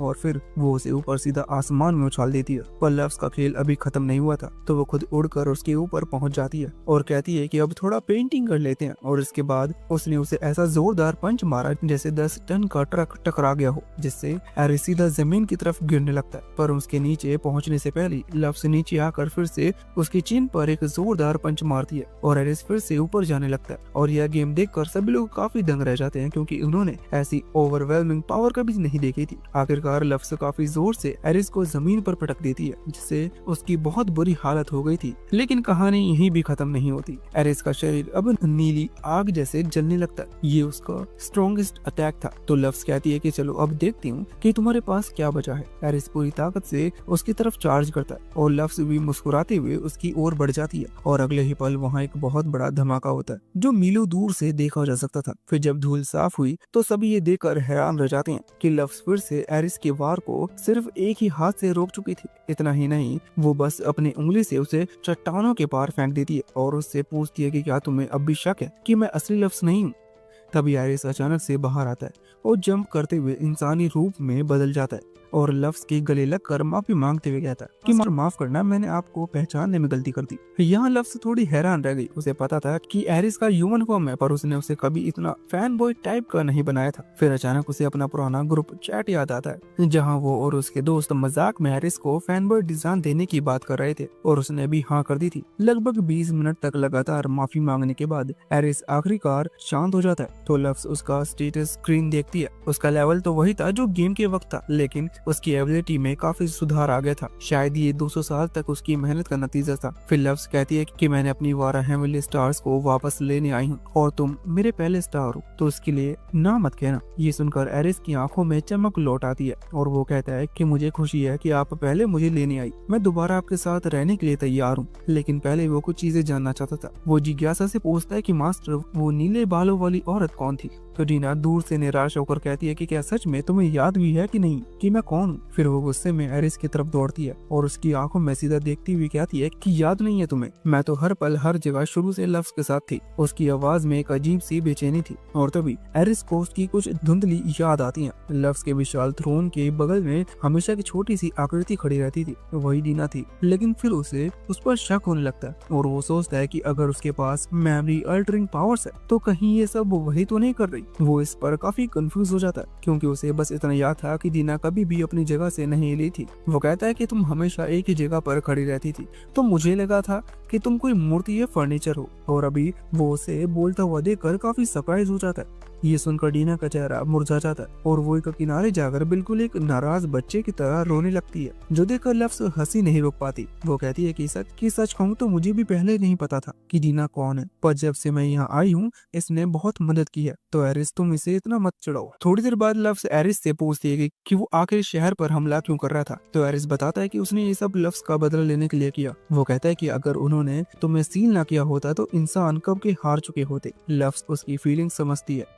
और उसे ये सब भी अच्छा लगता है कि एरिस ने उसकी खातिर इतना किया, लेकिन वो साफ कह देती है कि उसे इंसानों से कोई बदला नहीं लेना है। फिर उसे अचानक मैग्रेस की बातें याद आती हैं, तो वो एरिस से पूछती है कि तुम्हें बदला लेने के लिए किसने कहा। तो एरिस जवाब देता है कि वो एक डीमन था और उसी वक्त डीमन कॉन्टिनेंट में वही डीमन मार्क्स अपनी सेना तैयार कर रहा होता है। उसका प्लान था कि जैसे ही एरिस लिविया की फोर्स को कमजोर करेगा, वैसे ही वो उन पर हमला कर देगा। मार्क्स ने लेवल 80 से ऊपर के राक्षसों की पूरी फौज बना ली थी। उसे पूरा यकीन था कि अब कोई इसे रोक नहीं सकता। वो सबको आदेश देता है कि चलो वहाँ के हर इंसान को मिटा दो। लेकिन ठीक उसी पल आसमान से एक जबरदस्त धमाका होता है और लव्स उसके किले के सामने आकर लैंड करती है। उसके उतरते ही मार्क्स की पूरी सेना पल भर में खत्म हो जाती है, जो देखकर मार्क्स हैरान हो जाता है। उसे नहीं पता था कि ये औरत कौन है, लेकिन वो उसे बहुत पावरफुल लगती है, इसलिए वो खुद उससे बात करने के लिए नीचे आता है। इसी बीच एरिस भी वहाँ पहुँच चुका था, तो मार्क्स उसे देखकर पूछता है कि तुम वापस क्यों आ गए? क्या अब तुम्हारी इंसानों से नफरत खत्म हो चुकी है? इस पर एरिस जवाब देता है कि नफरत तो अभी भी है, लेकिन अब समझ आया है कि उन्हें मिटाने से ना मुझे कुछ मिलेगा ना लव्स को। फायदा सिर्फ तुम जैसे डीमंस का होगा। और फिर वो मार्क्स को ये सब यहीं खत्म करने के लिए कहता है। तो मार्स कहता है कि मुझे पता था कि एक दिन ऐसा जरूर होगा, अब जब तुम मेरे काम के नहीं रहे तो तुम्हें मिटा ही देता हूँ। तभी लव्स बीच में आ जाती है और एरिस को पीछे रहने के लिए कहती है। और मार्स थोड़ा हैरान था कि इंसानों के साथ अब भी कोई इतना ताकतवर है, लेकिन उसे खुद पर कॉन्फिडेंस होता है कि वो उसे हरा देगा, क्योंकि वो 7 डीमन जनरल में से एक था। फिर वो अटैक की तैयारी करने लगता है और साथ में बताने लगता है कि ये कैसे काम करती है, जो सुनकर लव्स बोर हो जाती है और अगले ही पल उसका मुक्का सीधे मार्स के चेहरे पर लगता है, जिससे मार्स आसमान में उछलता हुआ दूर उड़ जाता है। इसे निपटने के बाद लव्स जाने की तैयारी करने लगती है, लेकिन उससे पहले उसे एक बात याद आती है और वो एरिस से पूछती है कि वो 7 डीमन जनरल्स कौन है। एरिस उसे बताने ही वाला होता है कि अचानक हवा में एक पोर्टल खुलता है और डीना बाहर निकलती है। वो मुस्कुराती हुए कहती है कि उनके बारे में मैं बता देता हूँ। ये 7 जनरल्स 8 साल पहले बनाए गए थे और ये सभी डीमन लॉर्ड के सबसे ताकतवर सबॉर्डिनेट्स थे। लव्स ये सुनकर हैरान रह जाती है कि क्या मार्स भी उनमें से एक था, लेकिन उसका लेवल तो मुश्किल से 300 ही होगा। दीना सिर हिलाकर कहती है कि हाँ, लेकिन अब हालात बहुत बदल चुके हैं। सिर्फ इंसान नहीं, डीमंस भी कमजोर हो चुके हैं। पिछले 200 साल में असली ताकतवर योद्धा लगभग खत्म हो चुके हैं। अब सिर्फ 2 ही लोग बचे हैं जो तुम्हारे बराबर हैं, डीमन लॉर्ड और उसका बेटा। तभी एरिस को एहसास होता है कि जब लव्स ने किसी भी मॉन्स्टर को मारा नहीं था और लव्स भी कहती थी कि मुझे इन्हें मारने का कोई इरादा नहीं है, इन्होंने अब तक कोई गलती नहीं की है। लेकिन डीना तुरंत बीच में बोल पड़ती है कि क्या तुम वाकई इन्हें छोड़ने की सोच रहे हो? ये आगे चलकर इंसानों को नुकसान पहुंचा सकते हैं। तो लव्स जवाब दी थी कि मैंने इसका हल निकाल लिया है। वो उन पर अपना मैजिक यूज करती है और उन्हें अपने कंट्रोल में कर लेती है। तो डीना फिर से पूछती कि क्या तुम इन्हें अपने साथ वापस ले जाना चाहती हो? इस पर लव्स कहती है कि मैं इतने सारे मॉन्स्टर की देखभाल नहीं कर सकती, और फिर भी सभी मॉन्स्टर को आदेश देती है कि सब अपने घर लौट जाओ और तब किसी इंसान पर हमला मत करना। उसके आदेश के साथ ही सारे मॉन्स्टर वहाँ से जाने लगते हैं और उसका काम यहाँ पूरा हो चुका था। तो वो वापस स्लेव सिटी जाती है और जैसे ही वो वहाँ पहुँचती है तो मैग्रिस उसे देखकर राहत की सांस लेता है। लव्स बताती है कि एरिस अब कंट्रोल में है और जो डीमन जनरल इससे सबसे पीछे था वो भी खत्म हो चुका है। ये सुनकर मैग्रिस की आंखों में पहली बार सुकून झलकता है। फिर वो पूछता है कि और उन मॉन्स्टर का क्या हुआ जो मार्स के नियंत्रण में थे? तो लव्स जवाब देती है कि अब वो किसी के लिए खतरा नहीं बनेंगे। उसके बाद कहता है कि अब मुझे कोई शक नहीं रहा, तुम वही हो। और फिर वो उसे अपने साथ चलने के लिए कहता है और यहाँ सेफली जो लव्स के शरीर में है उसके दिल की धड़कन तेज हो जाती है। वो सोचता है कि क्या ये वही गेम वाला मैग्रिस है। उसे याद आता है कि वो दोनों बहुत अच्छे दोस्त थे। वो मन ही मन उम्मीद करता है कि सामने वाला मैग्रिस वही पुराना साथी निकले। जैसे ही मैग्रिस वापस कासल के अंदर जाता है तो सेवल के नए नोबल्स उसके आसपास इकट्ठा हो जाते हैं और सभी उसकी हालत देखकर चिंता करने लग जाते हैं। उसकी बातें सुनकर डीना को साफ महसूस होता है कि वो बस दिखावा कर रहा है। वही मैग्रिस बिना कुछ कहे वहाँ से निकल जाता है। वो उनसे बहुत निराश था क्योंकि वो लोग जिन्हें सिटी के लोगों की रक्षा करनी चाहिए थी वो सिर्फ खुद को बचाने में लगे हैं। मैग्रिस बिना कुछ बोले लव्स बाकी सभी लोगों को अपने ऑफिस की तरफ ले जाता है और कहता है कि तुम यहाँ अपने असली रूप में रह सकती हो। तो लव्स चुपचाप से हिलाती है और अपने पंख फैला लेती है, जो देखकर मैग्रिस बहुत हैरान रह जाता है। लेकिन लव्स के मैग्रिस का चेहरा देखकर काफी उदास हो जाती है क्योंकि वो उससे काफी डर रहा था, जैसे उसे पुराना कुछ याद ही नहीं है। इसका मतलब था कि इस दुनिया में शायद लव्स सच में अकेली थी। वहीं मैग्रिस लव्स का उतरा चेहरा देखकर समझ जाता है कि लव्स शायद उसकी हालत देखकर निराश है। फिर वो उससे पूछता है कि क्या तुम बदला लेने आई हो, क्योंकि हमने तुम्हें सील कर दिया था। इस पर लव्स जवाब देती है कि नहीं, मेरा लौटना सिर्फ एक इत्तेफाक है। इंसानों ने किसी हीरो को समन करने की कोशिश की थी लेकिन गलती से मैं आ गई। फिर लव्स को एहसास होता है कि शायद मैग्रिस के दिल में अब भी गिल्ट है। उसे लगता होगा कि अगर उसने और बाकी हीरोज ने लव्स को सील नहीं किया होता तो डीमंस बहुत पहले ही हार चुके होते। लोग आज भी उसे हीरो कहते हैं लेकिन वो अंदर से खुद को अपराधी मानता है। शायद इसलिए वो इतने सालों से खुद को सजा दे रहा है। उसके बाद लव्स उससे कहती है कि पुरानी बातों के लिए खुद को कोसने का कोई मतलब नहीं है। सच्चाई तो ये है कि तुमने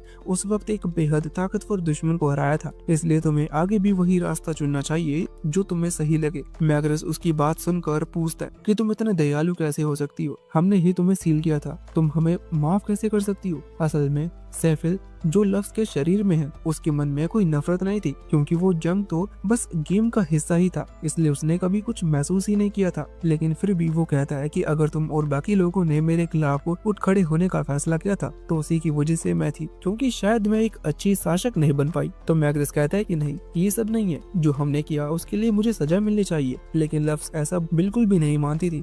वो कहती है कि भले ही जो कुछ हुआ वो पास्ट है, लेकिन तुम अब भी इस देश के हीरो हो, तो तुम्हें सिर ऊंचा रखकर जीना चाहिए। और यहाँ मैग्नेस पुरानी यादें याद करने लगता है, जब सभी दोस्त लोग साथ में काफी मजे करते थे। और फाइनली वो लव्स की बात मान ही लेता है। उसके बाद लव्स अपनी मैजिक से लिविया की खोई हुई एचपी लौटा देती है, तो मैग्नेस उसे उसके लिए धन्यवाद कहता है और लिविया वापस पानी में चली जाती है। वहीं लव्स एरिस के लिए माफी मांगती है, लेकिन एरिस अब भी मैग्नेस को बिल्कुल पसंद नहीं करता, इसलिए वो माफी मांगने से भी मना कर देता है। फिर मैग्नेस पूछता है कि अब तुम क्या करने वाली हो। इस पर वो जवाब देती कि मैं अपना सफर जारी रखूंगी जब तक कि मैं अपनी 12 स्टार्स वापस हासिल नहीं कर लेती। तो डीना बताती है कि अगली बार लिब्रा की है, जो कि ब्लैक विंड ग्रेव की गार्ड है। फिर लक्स पूछती है कि ये ब्लैक विंड ग्रेव क्या है, तो डीना उसे समझाती है कि जब तुम्हें सील कर दिया गया था तो लोगों ने मिलकर तुम्हारी याद में दुनिया की सबसे बड़ी ग्रेव बनाई। उसकी सबसे ऊपरी मंजिल पर तुम्हारे सारे पुराने ट्रेजर्स और लूट रखे गए हैं और लिब्रा को उन्हें सुरक्षित रखने की जिम्मेदारी दी गई है।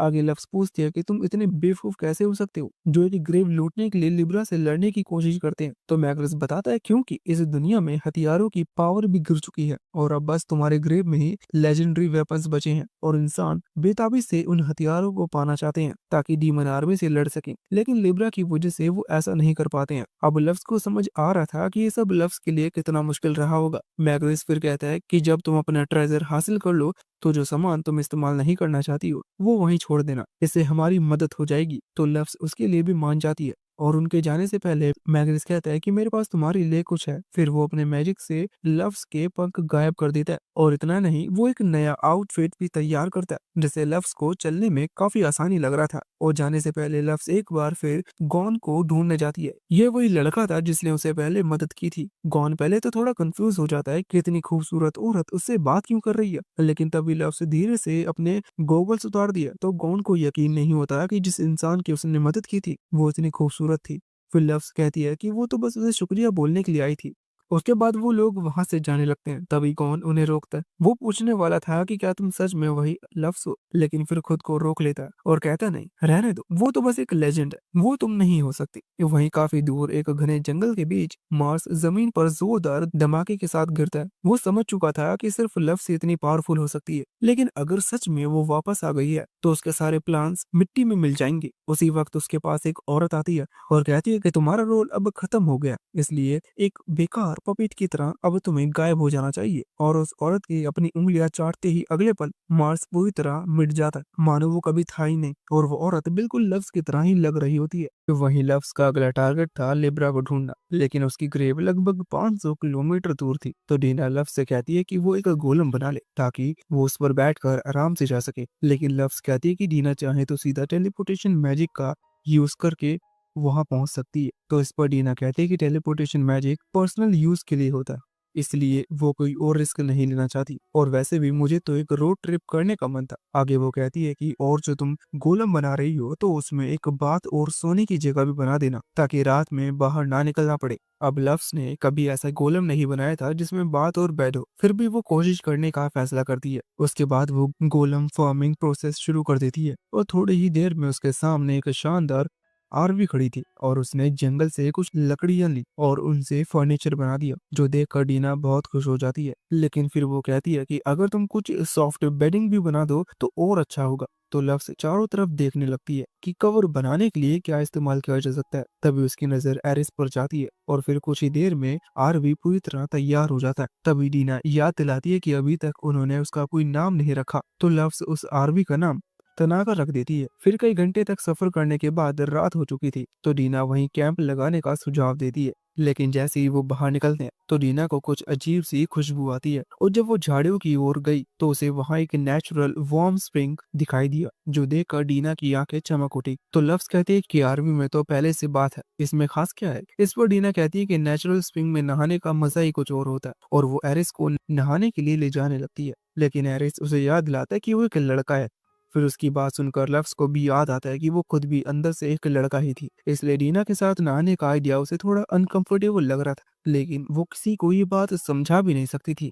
तो जब तक डीना पानी में जाती है तब तक लव्स दूसरी तरफ मुंह करके खड़ा हो जाती है फिर डीना लफ्स को भी पानी में आने के लिए कहती है, तो लफ्स थोड़ी देर सोचती है और फिर लास्ट में उसकी बात मानकर पानी में जाने के लिए तैयार हो जाती है। तभी फिर डीना याद दिलाती है कि तुम बिना बाल बांधे पानी में नहीं उतर सकती हो, और उसके बाल बांधने के लिए बाहर निकलने लगती है। लेकिन लफ्स उसे जल्दी से रोक देती है क्योंकि उसने तौलिया भी नहीं पहना था, और कहती है कि तुम वहीं रहो, मैं खुद तुम्हारे पास आती हूँ। उसके बाद डीना उसके बाल बांध देती है, लेकिन फिर गर्म पानी में उसके पंख झड़ने लगते हैं, तो लफ्स पानी को गंदा करने के लिए उससे माफी मांगती है। फिर दोनों पानी का आनंद ले रही होती है। तभी सैफिल जो लफ्स के शरीर में है, उसे एहसास होता है कि उसे डीना के इतने पास होने से कोई फर्क नहीं पड़ रहा है। वो सोचता है कि मेरी पिछली जिंदगी में मैं कोई साधु तो नहीं था, फिर भी ऐसा क्यों हो रहा है। डीना भी नोटिस करती है कि लफ्स कहीं खोई हुई है, और उसके कुछ पूछने से पहले ही उसकी नजर पास के पत्थर पर बैठे मेंढक पर जाती है, तो वो उसे लफ्स को भी दिखाती है। इस पर लफ्स कहती है कि मेंढक ही तो है, इसमें क्या खास बात है। तो डीना समझ जाती है कि हरे वाले मेल हैं और गुलाबी वाले फीमेल, और जब मेल ज्यादा हो जाते हैं तो वो आपस में लड़कर फैसला करते हैं कि कौन सा फीमेल के लायक है। और सबसे मजेदार बात तब होती है जब आखिर दो मेल बचते हैं, तो वो रॉक पेपर सीजर खेलते हैं, और जो हार जाता है वो फीमेल में बदल जाता है। अब ये सुनकर सैफिल सोच में पड़ जाता है कि क्या लफ्स की बॉडी में रहने के कारण मेरी पसंद भी बदल रही है, लेकिन फिर वो तुरंत सिर हिलाते हुए कहता है कि नहीं, ऐसा कभी नहीं हो सकता। कुछ देर बाद दोनों आर्मी में लौट आते हैं, और एरिस से कहती है कि अब वो जाकर नहा सकता है, तो एरिस भी नहाने के लिए चला जाता है। अगले दिन सब लफ्स की कब्र पर पहुंचते हैं, तो उसे देखकर लफ्स हैरान रह जाती है क्योंकि वो बहुत विशाल था और उसके चारों ओर पूरा एक शहर बसा हुआ है। डीना बताती है कि जब बहुत सारे एडवेंचर्स तुम्हारी कब्र लूटने आने लगे तो व्यापारियों ने यहाँ दुकान लगा ली ताकि वो उन्हें सामान बेच सकें। फिर धीरे धीरे लोग यहाँ बसने लगे और तुम्हारी कब्र अब तो एक टूरिस्ट स्पॉट बन चुकी है। ये जानकर एरिस गुस्से में आग बबूला हो जाता है। उसे यकीन नहीं होता कि कोई लुफ्स जैसी महान हस्ती की इस तरह बेइज्जती करने की हिम्मत कर सकता है। वो गुस्से में कहता है कि मैं अभी के लिए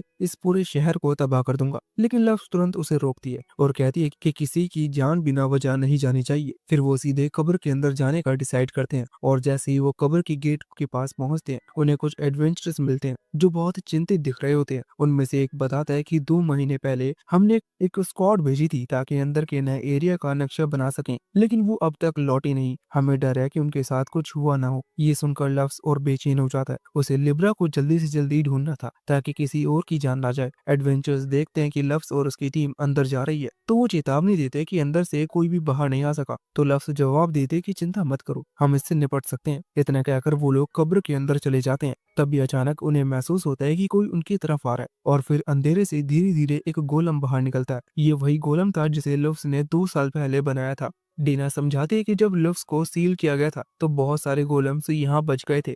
तब से वो इस जगह पर भटक रहे हैं, और जो भी अंदर घुसने की कोशिश करता है उस पर हमला कर देते हैं। वो आगे कहती है कि लेकिन ये दोस्तों और दुश्मनों में फर्क कर सकता है, और लगता है ये अब भी तुम्हें और एरिस को पहचान रहा है। लेकिन तभी गोलम अचानक डीना पर हमला कर देता है। शायद गोलम डीना को भूल गया है, जैसे वो दोनों भी पहले डीना को भूल चुके हैं। तो लफ्स तुरंत गोलम को मारने का सोचती है, लेकिन तभी बाहर से वही एडवेंचर की टीम आती है जो उनसे बाहर मिला था।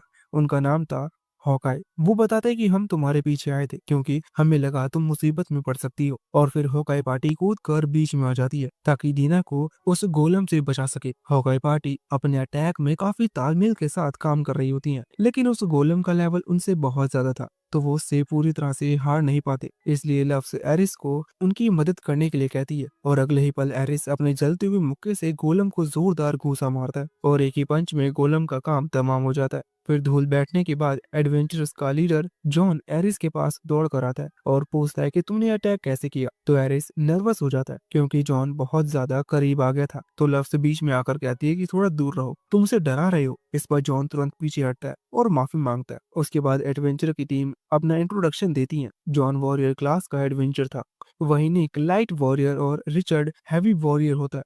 तो लफ्स उनके ग्रुप को देखकर सोच में पड़ जाती है कि यहाँ सबके सब वॉरियर्स हैं, बस एक शू नाम का बंदा था जो आर्चर है। आगे लफ्स अपना परिचय देते हुए कहती है कि मैं एक high level ranger class adventure हूँ। वहीं डीना और एरिस दोनों एक दूसरे को देखने लगते हैं क्योंकि उन्हें समझ में नहीं आता कि क्या बोलना है, तो आखिर में वो भी झूठ बोल देते हैं कि हम भी हाई लेवल रेंजर हैं। ये सुनकर जॉन का चेहरा थोड़ा बिगड़ जाता है। उसे लगता है कि लव्स की पार्टी तो उससे भी ज्यादा अनबैलेंस्ड है। आगे वो कहता है कि अगर आप चाहें तो हम आपके साथ सपोर्ट के लिए चल सकते हैं, और लव्स मना करने ही वाली होती है कि तभी डीना हाँ कर देती है। तो जॉन और उसकी टीम खुश होकर उनके साथ चलने लगती है, और डीना लव्स को बताती है कि इन एडवेंचर्स की मदद से सफर थोड़ा आसान हो जाएगा, कम से कम तब तक इनमें से कोई एक ट्रैप में गिरकर मर नहीं जाता। और यह लफ्ज को डीना एक साइकोपैथ से कम नहीं लगती। वहीं पिरामिड के सबसे ऊपरी हिस्से में रिकॉन टीम, जो महीनों पहले लापता हुई थी, आखिरकार लंबी सीढ़ियां चढ़कर ऊपर पहुंच जाती हैं। वो तय करते हैं कि चाहे कुछ भी हो जाए, हम ये वेपन ट्रेजरी जरूर हासिल करेंगे। लेकिन जैसे ही वो ऊपर वाले कमरे में पहुंचते हैं तो उनके सामने लिब्रा खड़ी होती है। वो उन्हें कहती है कि तुम सबको इस कमरे से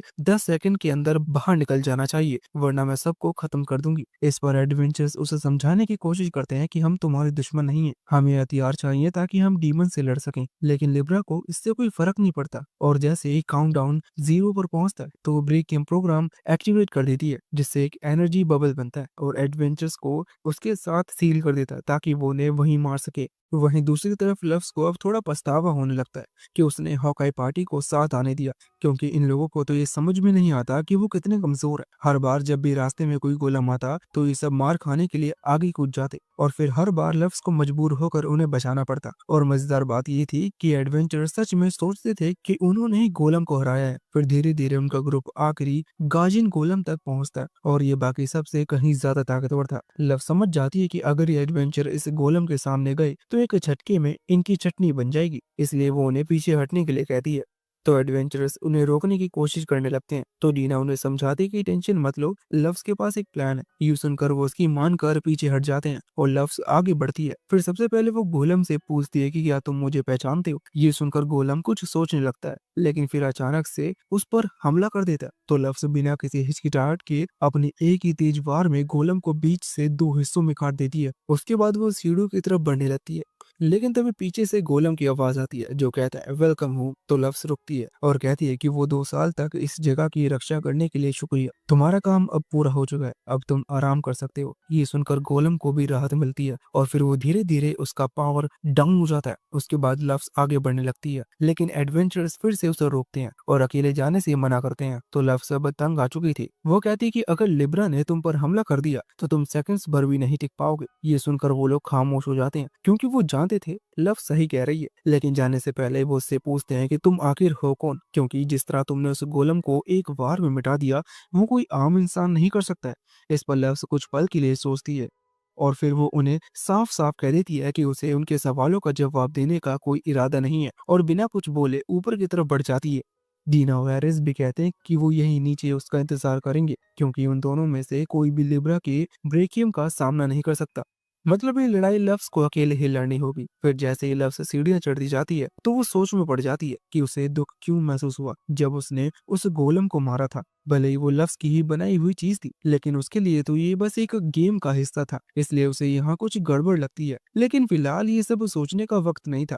आखिरकार लव्स ऊपर तक पहुंच जाती है, और वहां सामने लिब्रा उसका इंतजार कर रही होती है, और वो लव्स को भी वही बात कहती है कि 10 सेकंड के अंदर यहाँ से निकल जाओ, वरना मैं तुम्हें मारने पर मजबूर हो जाऊंगी। लेकिन लव्स कुछ नहीं बोलती, वो बस अपना चश्मा उतारती है और अपने पंख फैलाकर अपनी असली पहचान दिखाती है। तो लिब्रा उसे ध्यान से देखती है, और फिर अचानक टाइमर रोक देती है। वो उसे देखकर जैसे प्रोसेस ही नहीं कर पा रही थी, क्योंकि उसके सामने जो खड़ी थी वो 99% लव्स जैसी दिख रही थी। फिर भी वो उस पर यकीन नहीं कर पा रही थी, क्योंकि लव्स का हीरोज के साथ बैटल में बच जाना इम्पॉसिबल था। और ज्यादा सोचने से लिब्रा के सिस्टम में शॉर्ट सर्किट शुरू हो जाती है। तो लव्स उसे कहती है कि ज्यादा मत सोचो, वरना तुम्हारा प्रोसेस जल जाएगा। लेकिन अब बहुत देर हो चुकी थी, लिब्रा पहले से ही डैमेज थी, इसलिए लव्स कहती है कि मैं पास आ रही हूँ ताकि तुम्हारी रिपेयरिंग कर सकूं। और जैसे ही लिब्रा ये सुनती है, उसका डिफेंस प्रोटोकॉल अपने आप एक्टिवेट हो जाता है, क्योंकि उसने अभी तक लव्स को अपने मास्टर के रूप में रिकॉग्नाइज नहीं किया था। वो उसे चेतावनी देती है कि अगर तुमने एक और कदम बढ़ाया तो मुझे फोर्स यूज करनी पड़ेगी। लेकिन लव्स नहीं रुकती और पूछती है कि अब तुम क्या करोगी। और तभी लिब्रा तुरंत उसका ब्रेकियम सिस्टम एक्टिवेट कर देती है,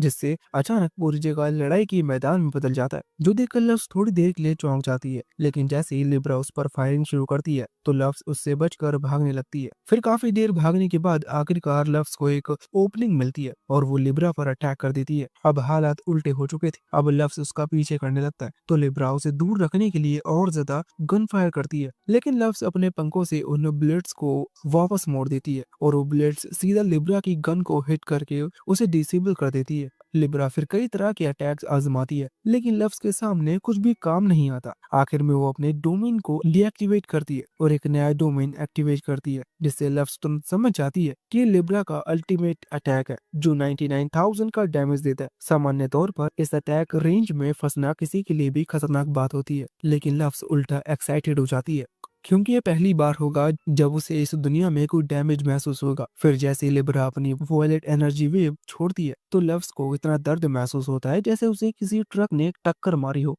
लेकिन उसके पास इतनी एचपी थी कि वो इस पूरे डैमेज को आराम से झेल सके। वो धीरे धीरे आगे बढ़ती रहती है और लिब्रा के सामने पहुंच जाती है तो लिब्रा तुरंत अपने चेहरे के सामने एक लेजर ब्लास्ट छोड़ती है, लेकिन लव्स झुककर उसे आसानी से डोज कर लेती है और इससे पहले कि लिब्रा अपनी स्वॉर्ड आर्म से वार करती, लव्स उसका हाथ पकड़कर उसे वहीं रोक लेती है और उसके इस डैमेज को रिपेयर कर देती है जो उसने इतने सालों से इस ग्रेव की रखवाली करते हुए झेला था।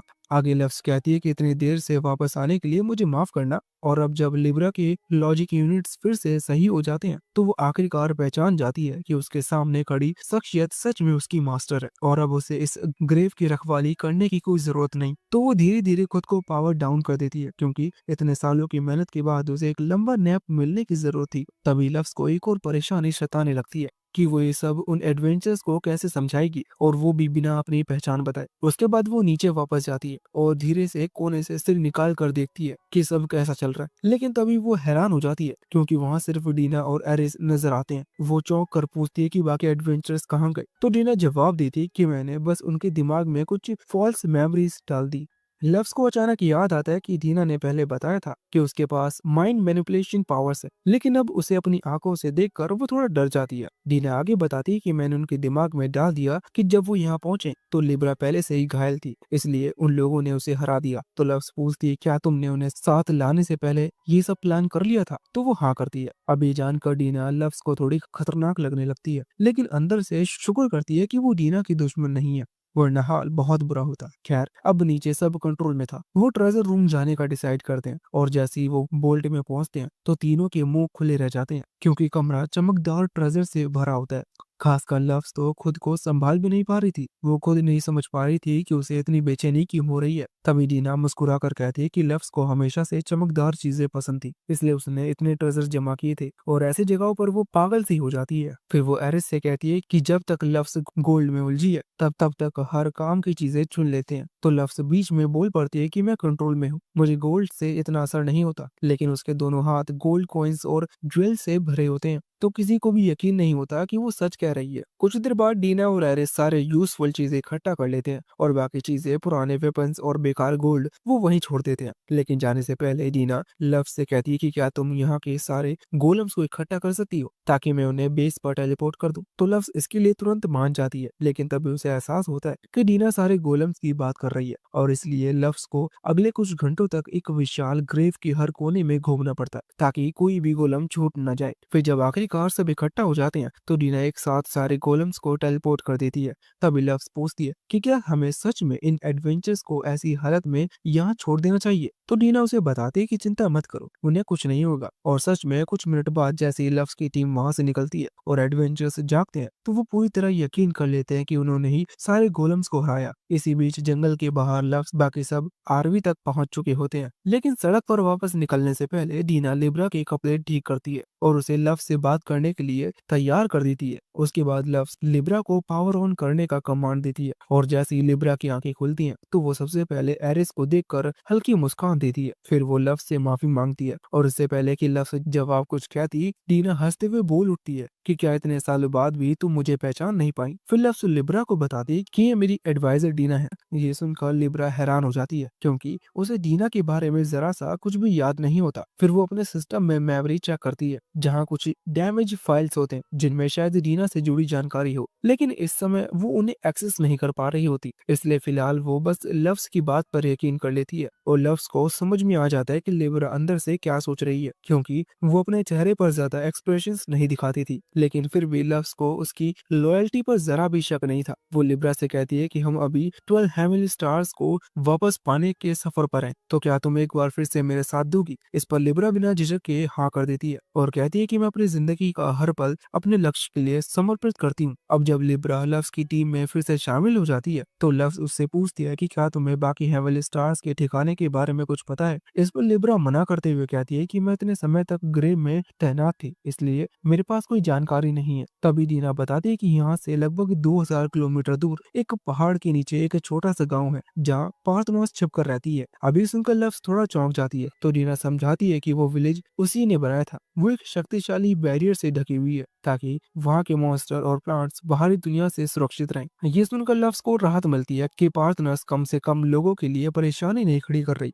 लेकिन तभी डीना जोड़ती है कि वो पहाड़ दरअसल तुम्हारा होमलैंड था और पार्टनर्स ने वहाँ के सभी हेवन विंग्स को बाहर निकाल दिया है और इलाका अब उनके लिए रहने लायक नहीं रहा। और ये सुनकर लव्स फिर से उदास हो जाती है। फिर आगे बढ़ते हुए लव्स अपने पुराने दिनों को याद करने लगती है। तभी डीना उसे जगा देती है और पूछती है कि क्या वो ठीक है। इस पर लव कहती है कि मैं एक सपना देख रही थी जो बहुत जरूरी लग रहा था, लेकिन अभी वो याद नहीं आ रहा है। और तभी एरिस पूछता है कि अगर पार्थनोस ने बाकी सारे हेवन विंग्स को वहां से निकाल दिया था तो वो लोग गए कहाँ? इस पर डीना समझाते हुए कहती है कि वो अभी गालाहोन में रहते हैं। वो एक सिटी है जिसे 7 हीरोज में से एक स्काई किंग मरिक ने बनाया था। ये सुनकर लव्स थोड़ा परेशान हो जाती है। उसे लगता है कि बाकी हेवन विंग्स के साथ उसका तालमेल बैठाना मुश्किल होगा। उसके बाद रात ढलते ढलते उनकी गाड़ी गालहोन शहर के बाहर पहुंचती है। पूरा शहर पहाड़ की चट्टान पर बना। तभी एरिस कहता है कि ये जगह इतनी ब्लैक और व्हाइट में क्यों बटा हुआ है? तो डीना बताती है कि यहाँ सिविल वॉर चल रही है क्योंकि जिन हेवन विंग्स के पंख पूरे सफेद हैं वो खुद को दूसरे से ऊंचा समझते हैं। मरिक इसे ठीक करने की काफी कोशिश कर रहा है लेकिन वो भी उन्हें कंट्रोल नहीं कर पा रहा। आगे एरिस कहता है कि जब लव सील हुई थी तब व्हाइट विंग्स ने उस मौके का फायदा उठाया और खुद को ऊपर बताने लगी। तभी से लड़ाई चल रही है। यहाँ लव को महसूस होता है ये सब शायद कहीं ना कहीं उसी की गलती है, तो वो तय करती है कि अब कुछ न कुछ तो उसे करना ही होगा। लेकिन दिक्कत ये थी कि हेवन विंग्स वाले उसे जानते थे और अगर वो ऐसे ही शहर में चली गई तो सब तुरंत पहचान लेंगे, इसलिए वो अभी अपने चेहरे ढक लेती है। और फिर जब बारी ऊपर चढ़ने की आती है तो इतनी सारी सीढ़ियां देखकर उनकी हालत ही खराब हो जाती है। लेकिन इसका सॉल्यूशन लिब्रा के पास था। वो अपना जेट मोड एक्टिवेट करती है और सबको पकड़कर एक झटके में ऊपर खड़ा कर लेती है। लेकिन रात के इस वक्त जेट इंजन की आवाज सुनकर पूरी कॉलोनी के डार्क विंग्स लोग बाहर निकल आते हैं तो लव्स लिब्रा को उसके लिए डांटने लगती है, लेकिन लिब्रा को इससे कोई फर्क नहीं पड़ता। उसके बाद डीना आगे बढ़कर बोलती है कि हम बस फ्री ट्रेडर्स हैं और ये मेरे साथी हैं। साथ ही लव्स सभी को परेशान करने के लिए उससे माफी मांगती है। वही उनमें से एक ओमिन नाम का बंदा आगे आता है और कहता है कि अगर आप रात के लिए जगह ढूंढ रहे हैं तो मेरे यहाँ ठहर सकते हैं। तो लव्स उसकी बात मान लेती है। फिर रात में लव्स एक फ्लैशबैक देखती है जहाँ उसके अपने फादर उसे बुरा भला कह रहे थे और मोहल्ले के बच्चे भी अक्सर उसका मजाक उड़ाते थे, लेकिन किसी ने भी उन्हें नहीं रोका। उसके बाद एक दिन उसने पलट कर जवाब दे दिया जिस कारण से उसके फादर ने उसे बेरहमी से मारा और साथ ही बिना खाना और पानी के एक कमरे में बंद कर देते। और ये सब उसके साथ बस इसलिए हो रहा था क्योंकि उसके विंग्स ब्लैक थे, लेकिन उसकी माँ अब भी उसकी परवाह करती थी, इसलिए रात के सन्नाटे में वो उसे चुपचाप खाना दे देती। उसे लव्स के लिए बहुत बुरा लग रहा था। फिर लव्स उन्हें जाने के लिए कहती है वरना उसके फादर उन्हें देख लेते। लव्स खुद उसका हाथ पकड़ती है, अंदर ले जाने लगती है, लेकिन रास्ते में उनके फादर आ जाते हैं जो बहुत गुस्से में लग रहे थे। वो उसकी माँ को तुरंत उसे दूर हटने के लिए कहते हैं, पर लव्स जानती थी कि इसका मतलब क्या है, इसलिए वो अपनी माँ को बचाने के लिए सामने खड़ी हो जाती है। लेकिन उसके फादर बिना कुछ सोचे उसे जोर से धक्का दे देते हैं और उसकी माँ को घसीटते हुए अंदर ले जाते हैं। यहाँ लव्स को समझ में आ ही जाता है कि कोई उसकी मदद नहीं करने वाला, उसे खुद ही कुछ करना होगा, इसलिए वो अपने घर से भाग जाती है और कसम खाती है कि मैं इतनी मजबूत बनूंगी कि इस दुनिया के हर दर्द को खत्म कर दूं। तभी अचानक लव्स जाग उठती है तो लिब्रा उससे पूछती है कि क्या वो ठीक है। इस पर लव्स बताती है कि वो बस एक सपना था, चिंता की बात नहीं है। अंदर से सैफिल बेचैन था क्योंकि उसे याद नहीं था कि उसने लव्स की ऐसी कोई बैक स्टोरी लिखी थी, इसलिए सारी यादें शायद असली लव्स की हूँ। इसका मतलब ये दुनिया रियल है और अगर उसकी आत्मा अब लव्स के शरीर में है तो असली लव्स की आत्मा का क्या हुआ। इसी बीच डीमन लॉर्ड कासल में 7 डीमन लुमिनरीज की मीटिंग चल रही थी, लेकिन मार्स वहाँ नहीं था। उन्हें समझ में आ जाता है कि वो मर गया। तभी अचानक वहाँ लुमिनर वीनस अंदर आती है और कहती है कि मुझे पता है मार्स के साथ क्या हुआ। तो बाकी लुमिनर्स उससे पूछते हैं कि तुम इतने दिनों से कहाँ थी। इस पर वो कहती है कि मैं उस इंसान का पीछा कर रही थी जिसने मार्स को मारा। इस पर जुपिटर पूछता है कि क्या तुम्हें पता है कि वो कौन था। तो वीनस कहती है कि नहीं, मैं बहुत करीब नहीं जा सकी, लेकिन उसके काले पंख थे। और इतना सुनते ही सबके मन में लव्स का नाम आता है, लेकिन सबको यकीन था कि वो तो 200 साल पहले ही मर गई थी। मगर अगर सच में वो वापस आ चुकी है तो पूरी डीमन प्रजाति खतरे में है। लुमिनरीज एरिस वीनस से पूछता कि क्या तुम्हें पता है कि वो अभी कहाँ है। इस पर वीनस जवाब देती है कि मैंने उसे आखिरी बार गालाहोन की तरफ जाते हुए देखा था। सब एक दूसरे की तरफ देखते हैं। वो खुद भी गालाहोन जाने वाले थे, तो उनके लीडर ने तुरंत आदेश दिया कि वीनस और जुपिटर तुम दोनों वहां जाओ और उस पर नजर रखो। वहीं अगली सुबह लव्स और बाकी लोग शहर की तरफ निकलते हैं। इस शहर पर अब भी मरीक का राज था, लेकिन उससे मिल पाना आसान नहीं होने वाला था, इसलिए वो सबसे पहले अलग अलग हिस्सों में जाकर जानकारी इकट्ठा करने का डिसाइड करते हैं। फिर एरिस जाने से पहले वो लव्स को बताता है कि बहुत समय पहले बार हेवनली स्टार्स में से एक ने मुझे डीमन आर्मी में शामिल होने का न्योता दिया था, तो शायद अब वो उन्हीं के साथ है। ये सुनकर लव्स अगला टारगेट उसी को रखती है। उसके बाद वो अगले कुछ घंटे शहर में घूमती रहती है। तभी उसकी नजर एक विशाल ब्लैक टेम्पल पर जाती है और जैसे ही वो अंदर कदम रखती है तो वहां लव्स की एक विशाल मूर्ति होता है। वो हैरानी से सोचने लगती है कि लोगों ने मेरे नाम का मंदिर क्यों बनाया है। तभी मंदिर का केयरटेकर वहां आता है और पूछता है कि क्या आप इस शहर में नहीं हो। इस पर वो उससे पूछती है कि लोगों ने यहाँ पर इस अत्याचारी शख्स की मूर्ति क्यों लगा रखी है। उस केयरटेकर को लव्स की बात अच्छी नहीं लगती। वो कहता है कि हमारे लिए वो सेवियर था, हम जैसे डार्क विंग्स को व्हाइट विंग्स हमेशा नीचा समझते थे, हमें छिपकर गंदगी में रहना पड़ता था और तब लव्स ने हमें बराबर का हक दिया और भेदभाव पर रोक लगा दी, इसलिए हम आज तक उसकी पूजा करते हैं। फिर लव्स पूछती है कि क्या तुम सब भूल गए कि पार्थेनोस ने जो लव्स का साथी था उसी ने तुम्हें तुम्हारे घर से निकाला था। इस पर वो बंदा वो कहता है कि वो हमारी सजा थी, हमने लव्स के साथ गद्दारी की थी और पार्थेनोस ने दया दिखाई कि उसने हमें मारा नहीं। आखिर में वो पूछती है कि तुम लोग अपने किंग मरिक के बारे में क्या सोचते हो, और उसका नाम सुनते ही केयरटेकर की आंखों में गुस्सा और नफरत झलकने लगती है। वो कहता है कि वो आदमी इस धरती पर पैदा हुए सबसे बड़े बेवकूफों में से एक है। खुद को हीरो कहता है, लेकिन उसके किए पापों की कोई हद नहीं है। वहीं दूसरी तरफ शहर के बीचों बीच डीना बेचैनी से किसी का इंतजार कर रही होती है और लिब्रा ऊपर से पूरी जगह को स्कैन कर रही होती है। तभी उसकी नजर डीना पर पड़ती है और वो तुरंत समझ जाती है कि वो किसी का इंतजार कर रही है। वहीं कुछ दूरी पर एक आदमी डीना की तरफ चलता हुआ दिखाई देता है। लिब्रा तुरंत पहचान जाती है कि ये तो एक डीमन है। वो बिना वक्त गवाए उसे डीमन के सामने आकर खड़ी हो जाती है और पीछे हटने के लिए कहती है। वो उसे समझाने की कोशिश करता है कि वो एक इंसान है, लेकिन लिब्रा को धोखा नहीं दिया जा सकता था। तभी वो बड़ा लिब्रा पर अटैक कर देता है, तो लिब्रा भी तुरंत अपने डिफेंस प्रोटोकॉल एक्टिवेट कर देती है। दूसरी तरफ शहर के किनारे एरिस अकेले बैठा होता है। फिर वो उठता है और टहलने निकल जाता है। तभी अचानक उसे एहसास नहीं होता कि उसके आसपास कोई नहीं है और अगले ही पल उसके चारों तरफ से बैरियर बन जाता है जो कि गैक्रोस ने बनाया था। वहीं दूसरी ओर मैरिक अपने कास्टल में बैठकर लाइट विंग के साथ मीटिंग कर रहा था। उसके चेहरे पर थकान साफ दिखाई दे रही थी। लाइट विंग्स पिछले कई घंटों से उस पर चिल्ला चिल्ला कर मांग कर रहे थे कि वो पावर का इस्तेमाल करके डार्क विंग्स को खत्म कर दे, और मैरिक के लिए ये समय बहुत ही उलझी हुई थी। असल में शुरुआत में मैरिक ने गलाहॉर्न इसलिए बनाया था ताकि डार्क विंग्स लोगों को एक ऐसी जगह मिल सके जहाँ लाइट विंग्स उन्हें नीचे ना दिखा पाए और वो चैन से रह सके। लेकिन फिर पार्थेनोस ने लाइट विंग्स को वन हाइट से बाहर निकाल दिया और उनके पास कहीं जाने के लिए जगह ही नहीं बची। इसी मजबूरी की वजह से मैरिक ने उन्हें अपनी नेशन की जगह दी थी। वो खुद उन्हें अंदर नहीं लाना चाहता था, पर फिर भी उसने अपने सिद्धांतों के खिलाफ जाकर उन्हें रहने के लिए जगह दी थी।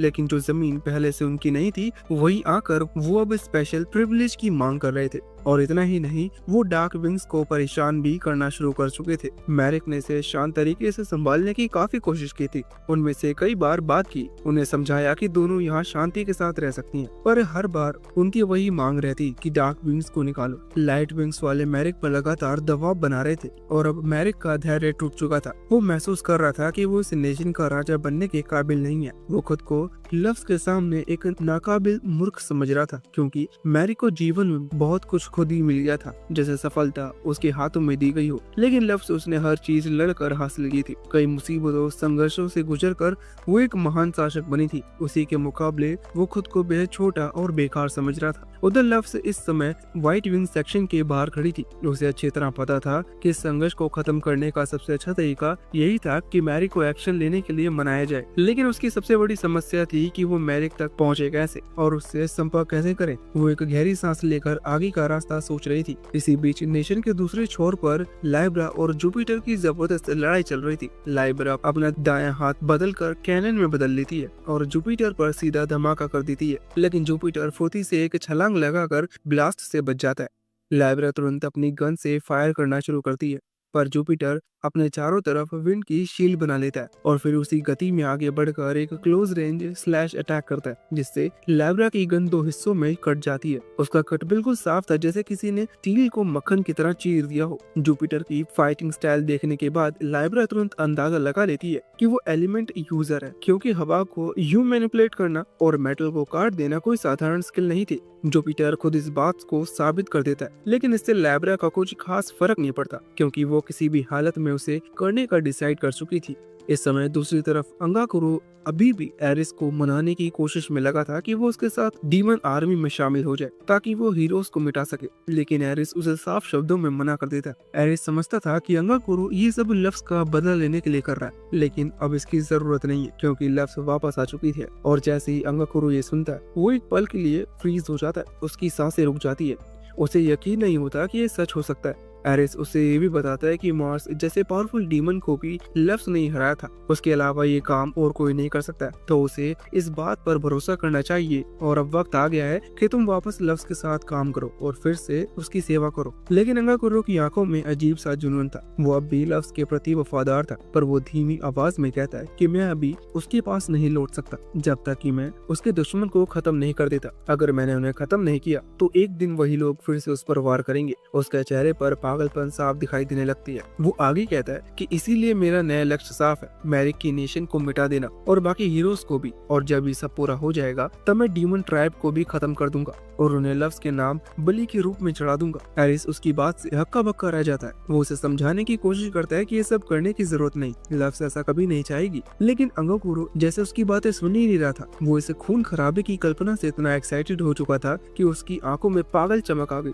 और अगले ही पल अपने प्लान की शुरुआत करने के लिए वो टेलीपोर्ट होकर गायब हो जाता है। अंगाकुरो के जाने के बाद एरिस कुछ पल खामोश खड़ा होकर सोचता रह जाता है। उसे भी हीरोज से उतनी ही नफरत थी जितनी अंगाकुरो को थी, इसलिए उनके नष्ट होने से उसे कोई खास फर्क नहीं पड़ेगा। लेकिन उसे पता था कि लफ्ज इस तरह के नासमझ विनाश का समर्थन नहीं करेगी। वो सोचने लगते हैं कि क्या उसे जाकर लफ्ज को ये सब बता देना चाहिए या इस बार चुप रहकर बस देखना चाहिए कि चीजें कैसे आगे बढ़ती हैं, क्योंकि आखिरकार लाइट विंग डिस्ट्रक्ट वही लेगा जिन्होंने केवल उसके पंखों के रंग की वजह से लफ्ज को अपमानित किया था और उसे काफी सताया भी था। फिर वो फैसला करता है कि अभी कुछ करने से पहले उसे इंतजार करना चाहिए। अगर लाइट विंग्स वही पुराने घमंडी लोग निकले जिन्होंने लफ्ज को वर्षों तक दुखी किया था, तो वो खुद उन्हें खत्म कर देगा। उधर लाइट विंग डिस्ट्रक्ट की पर डीना अब भी उस आदमी का इंतजार कर रही थी जिससे उसे मिलना था, लेकिन वो अब तक नहीं आया था। इसलिए डीना का गुस्सा अब बढ़ते जा रहा था। वो बेचैनी में इधर उधर देखने लगती है और तभी उसकी नजर एक आदमी पर पड़ती है जो काफी अजीब लग रहा था, जैसे वो किसी से छुप रहा हो। तो डीना के मन में तुरंत एक ख्याल आता है कि ये इन्फॉर्मेशन जमा करने का अच्छा तरीका हो सकता है। वो चुपचाप उसका पीछा करने लगती है। वो आदमी तेजी से एक गली से दूसरी गली में मुड़ता है, फिर आखिर एक अंधेरी गली वाले हिस्से में घुस जाता है। डीन छुपकर उसके पीछे वहाँ पहुँचती है और जैसे ही वो पास आती है तो पता चलता है कि वो उन्हीं लाइट विंग में से एक था जो मैरिक से बात करने के लिए गया था। वो अपने साथियों से कह रहा होता है कि मैरिक हमारी बातें मानने से इनकार कर रहा है, इसलिए अगर वो डार्क विंग्स को नहीं निकाल सकता तो हमें ये काम खुद करना पड़ेगा और उनसे छुटकारा पाना होगा, चाहे इसके लिए हमें अपने हाथ ही गंदा क्यों न करने पड़े।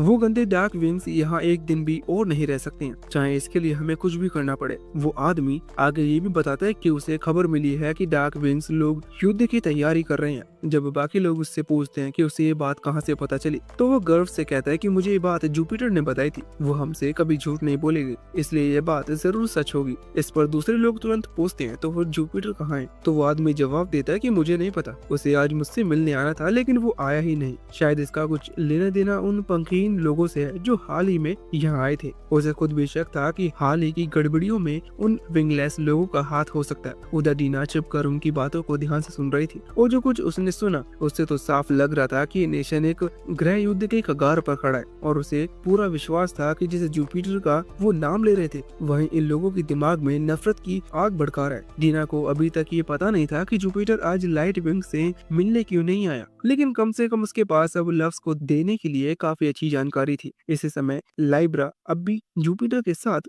लड़ाई में उलझी हुई थी। जुपिटर जितना भी विंड इस्तेमाल कर रहा वो लैब्रा को जरा भी हिला नहीं पा रहा था। वो केवल अपनी गजब की स्पीड के कारण से अब तक टिक पाया था। वो लैब्रा की ज्यादातर शॉट्स को डॉज कर दे रहा था, लेकिन लैब्रा बेवकूफ नहीं थी। वो पूरी लड़ाई के दौरान उसके अटैक पैटर्न को समझने की कोशिश कर रही थी। उसकी मशीनी दिमाग उसके एक एक मूव को कैलकुलेट कर रही थी, और जब उसकी कैलकुलेशन पूरी हो जाएगी तो जुपिटर के पास उससे बचने का कोई रास्ता नहीं बचेगा। इसलिए जुपिटर को तुरंत कुछ सोचना होगा। उसे एहसास हो चुका था वो अभी लैब्रा को हरा नहीं सकता। इसीलिए अचानक वो अपने चारों तरफ एक विशाल विंड गस्ट पैदा करता है, जो धूल मिट्टी उड़कर एक बड़ा सा डस्ट क्लाउड बना देता है, जिससे लैब्रा की विजन पूरी तरह धुंधली हो जाती है। उसी पल जुपिटर एक मौके का फायदा उठाकर तेजी से वहां से भाग निकलता है। लैब्रा तुरंत एक जोरदार झोंके से धूल को साफ करने की कोशिश करती है, पर तब तक बहुत देर हो चुकी थी। जुपिटर पहले ही वहां से भाग चुका था। उसी देर शाम सब लोग वापस इकट्ठा होते हैं ताकि आज जो भी जानकारी मिली उस पर चर्चा किया जा सके। जीना सबसे पहले बताती है कि लाइट विंग इस समय डार्क विंग से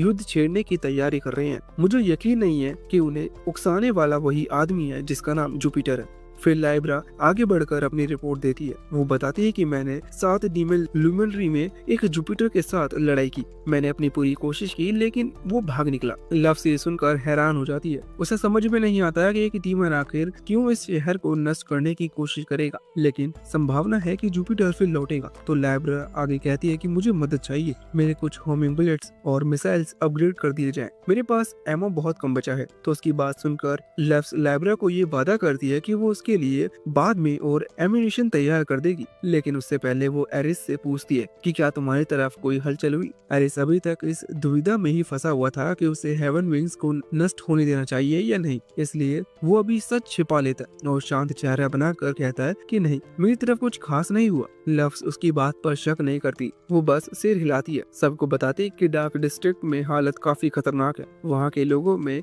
लाइट डिस्ट्रिक्ट वालों के लिए नफरत भरी हुई है, और अगर यही चलता रहा तो बहुत ही जल्द सिविल वॉर शुरू हो जाएगा। लेकिन इसके साथ एक और चौंकाने वाली खबर ये भी थी कि डार्क विंग्स लोगों ने अपने मंदिर में लव्स की एक विशाल मूर्ति खड़ी कर दी है और वो अब उसकी पूजा करने लगे हैं। ये सुनते ही बाकी सभी लोग डार्क डिस्ट्रिक्ट के सपोर्ट में आ जाते हैं। यहाँ तक कि लैब्रा तो बोल उठती है कि क्या हम सिविल वॉर में डार्क विंग्स की तरफ नहीं लड़ सकते, लेकिन लव्स मना करते हुए कहती है कि मैं किसी भी साइड को सपोर्ट नहीं करूंगी। अगर सिविल वॉर शुरू हो गई तो ये नेशन खत्म हो जाएगा और यही मौका देखकर डीमन यहाँ हमला कर देंगे, जो कि हमारे लिए बहुत बुरा साबित होगा। उसकी बातों को आगे बढ़ाते हुए लव्स लैब्रा को आदेश देती है कि अगली बार जुपिटर मिले तो उसे मारना नहीं बल्कि जिंदा पकड़ना। इस पर लैब्रा बिल्कुल खुश नहीं होती है, तो लव्स उसे समझाती है कि हमें जुपिटर जिंदा चाहिए ताकि हम उसे सभी हेवंस विंग्स के सामने उसका प्लान बताने पर मजबूर करेंगे। सिर्फ तभी उनकी सच्चाई सामने आएगी। लेकिन साथ ही लव्स कहती है कि तुम अपनी सुरक्षा का भी ध्यान रखना, जुपिटर को पकड़ना आसान नहीं होगा। उस रात देर को लव्स अकेली बैठी लैब्रा के लिए एक नए एमओ बना रही थी। वो सोचती है कि ये सब क्या हो रहा है, मैं तो यहाँ केवल मैरिक से मिलकर ये पता करने आई थी कि वो प्लेयर है या नहीं, और अब मैं यहाँ सिविल वॉर रोकने में फंसी हुई हूँ। लेकिन चाहे जितना भी मुश्किल आए उसे इस नेशन को बचाना ही होगा। उधर जंगल के बीच जुपिटर गुस्से से पागल घूम रहा था, क्योंकि जब तक लैब्रा मौजूद है वो शहर के पास जाने का रिस्क नहीं ले सकता था, और अगर लैब्रा यहाँ है तो उसका मतलब लव्स भी पास ही होगी, और यही बात उसके पूरे प्लान को खतरे में डाल रही थी। उनका प्लान था कि हेवन विंग्स को एक दूसरे से लड़वा देना ताकि वो खुद ही अपने नेशन को खत्म कर दे, और उसके बाद डीमंस आसानी से घुसकर मैरिक को खत्म कर देते। तभी वीनस वहां जाती है और पूछती है कि तुम इतने परेशान क्यों हो, लेकिन जुपिटर उसके बोलने के टोन से चिढ़ जाता है, खासकर तब जब लैब्रा ने उस पर हमला किया था और वीनस ने उसकी कोई मदद नहीं की थी। फिर वीनस कहती है कि मैं पूरे समय हमारी मीटिंग पॉइंट पर इंतजार कर रही थी, लेकिन तुम नहीं आई, उसमें मेरी क्या गलती है। आगे जुपिटर चिल्लाकर कहता है कि तो तुमने लव्स को सीधा शहर के सेंटर तक क्यों पहुंचने दिया। इस पर वीनस कहती है कि मैं इतनी स्ट्रॉन्ग नहीं हूँ कि लव्स को रोक सकूं, वो जहाँ जाना चाहे उसे कोई नहीं रोक सकता, तुम भी नहीं। जुपिटर उसकी बात से बहस नहीं कर सकता था क्योंकि उसकी बात में लॉजिक थी, लेकिन उसका गुस्सा फिर भी शांत नहीं होता क्योंकि उसका पूरा प्लान हेवन विंग्स को सिविल वॉर में धकेलने का और फिर मैरिक को खत्म करने का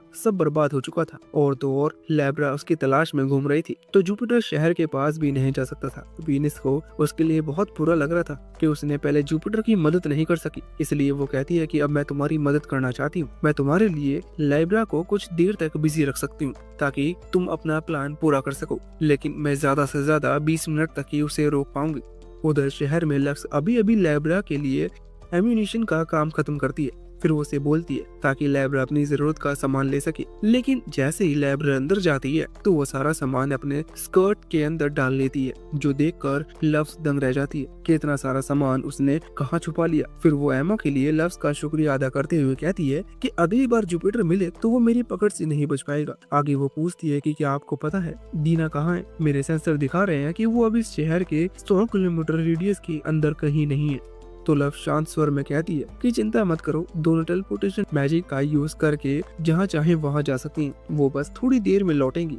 लेकिन लैब्रा को ये बात थोड़ी अजीब लगती है। वो पूछती है कि क्या आप एक्स गेट की बात कर रहे हैं, क्योंकि मेरी जानकारी में इस दुनिया में एक्स गेट के अलावा कोई और टेलीपोर्टेशन स्पेल मौजूद नहीं है। लव उसके बात पर ध्यान नहीं देती और कुछ सोचने लगती है, जिससे उसका सिर दर्द करने लगता है। 200 साल पहले ऑनलाइन गेम्स में ऐसा कोई मैजिक नहीं था। वहाँ एक्स गेट सिर्फ सेटिंग का एक हिस्सा था जिसे प्लेयर सीख नहीं सकते थे। लेकिन अगर डीना वही स्पेल सीख सकती है और उसे जब चाहे यूज भी कर सकती है, तो फिर वो असल में है क्या? लव चौंक कर सोचती है कि उसने सवाल अब तक कभी नहीं सोचा। उसने कभी भी डीना की असलियत और उसकी पावर के बारे में गहराई से नहीं सोचा। फिर लव्स कहती है कि जैसे ही डीना वापस आएगी हम उससे बात करेंगे। उसके कुछ समय बाद डीना आखिरकार इस इन वापस लौटती है, लेकिन जैसे ही वो अंदर आती है वो चौंक जाती है क्योंकि कमरे में पूरी तरह अंधेरा था। इसके साथ ही वो अचानक पीछे की कुर्सी पर धकेल दी जाती है और एक तेज रोशनी का स्पॉटलाइट सीधा उसके चेहरे पर पड़ता है। डीना को समझ में आ जाता है कि उसके साथ पूछताछ होने वाली है। डीना के पास मेमोरी मैनिपुलेशन और टेलीपोर्टेशन मैजिक दोनों है और साथ ही उसके पास इतनी ज्यादा स्किल, टैलेंट और ज्ञान है जो किसी ऐसे शख्स के पास होना बहुत अजीब है जो कभी सिर्फ एक एनपीसी थी। इसलिए लव्स को अब पूरा यकीन हो जाता है अगर डीना वाकई ओरिजिनल गेम में मौजूद होती तो वो कभी उसे भूल नहीं सकती थी। सबसे पहले लव्स डीना से सीधा सवाल करती है कि क्या तुम्हारे टेलीपोर्टेशन मैजिक एक्स गेट ही है?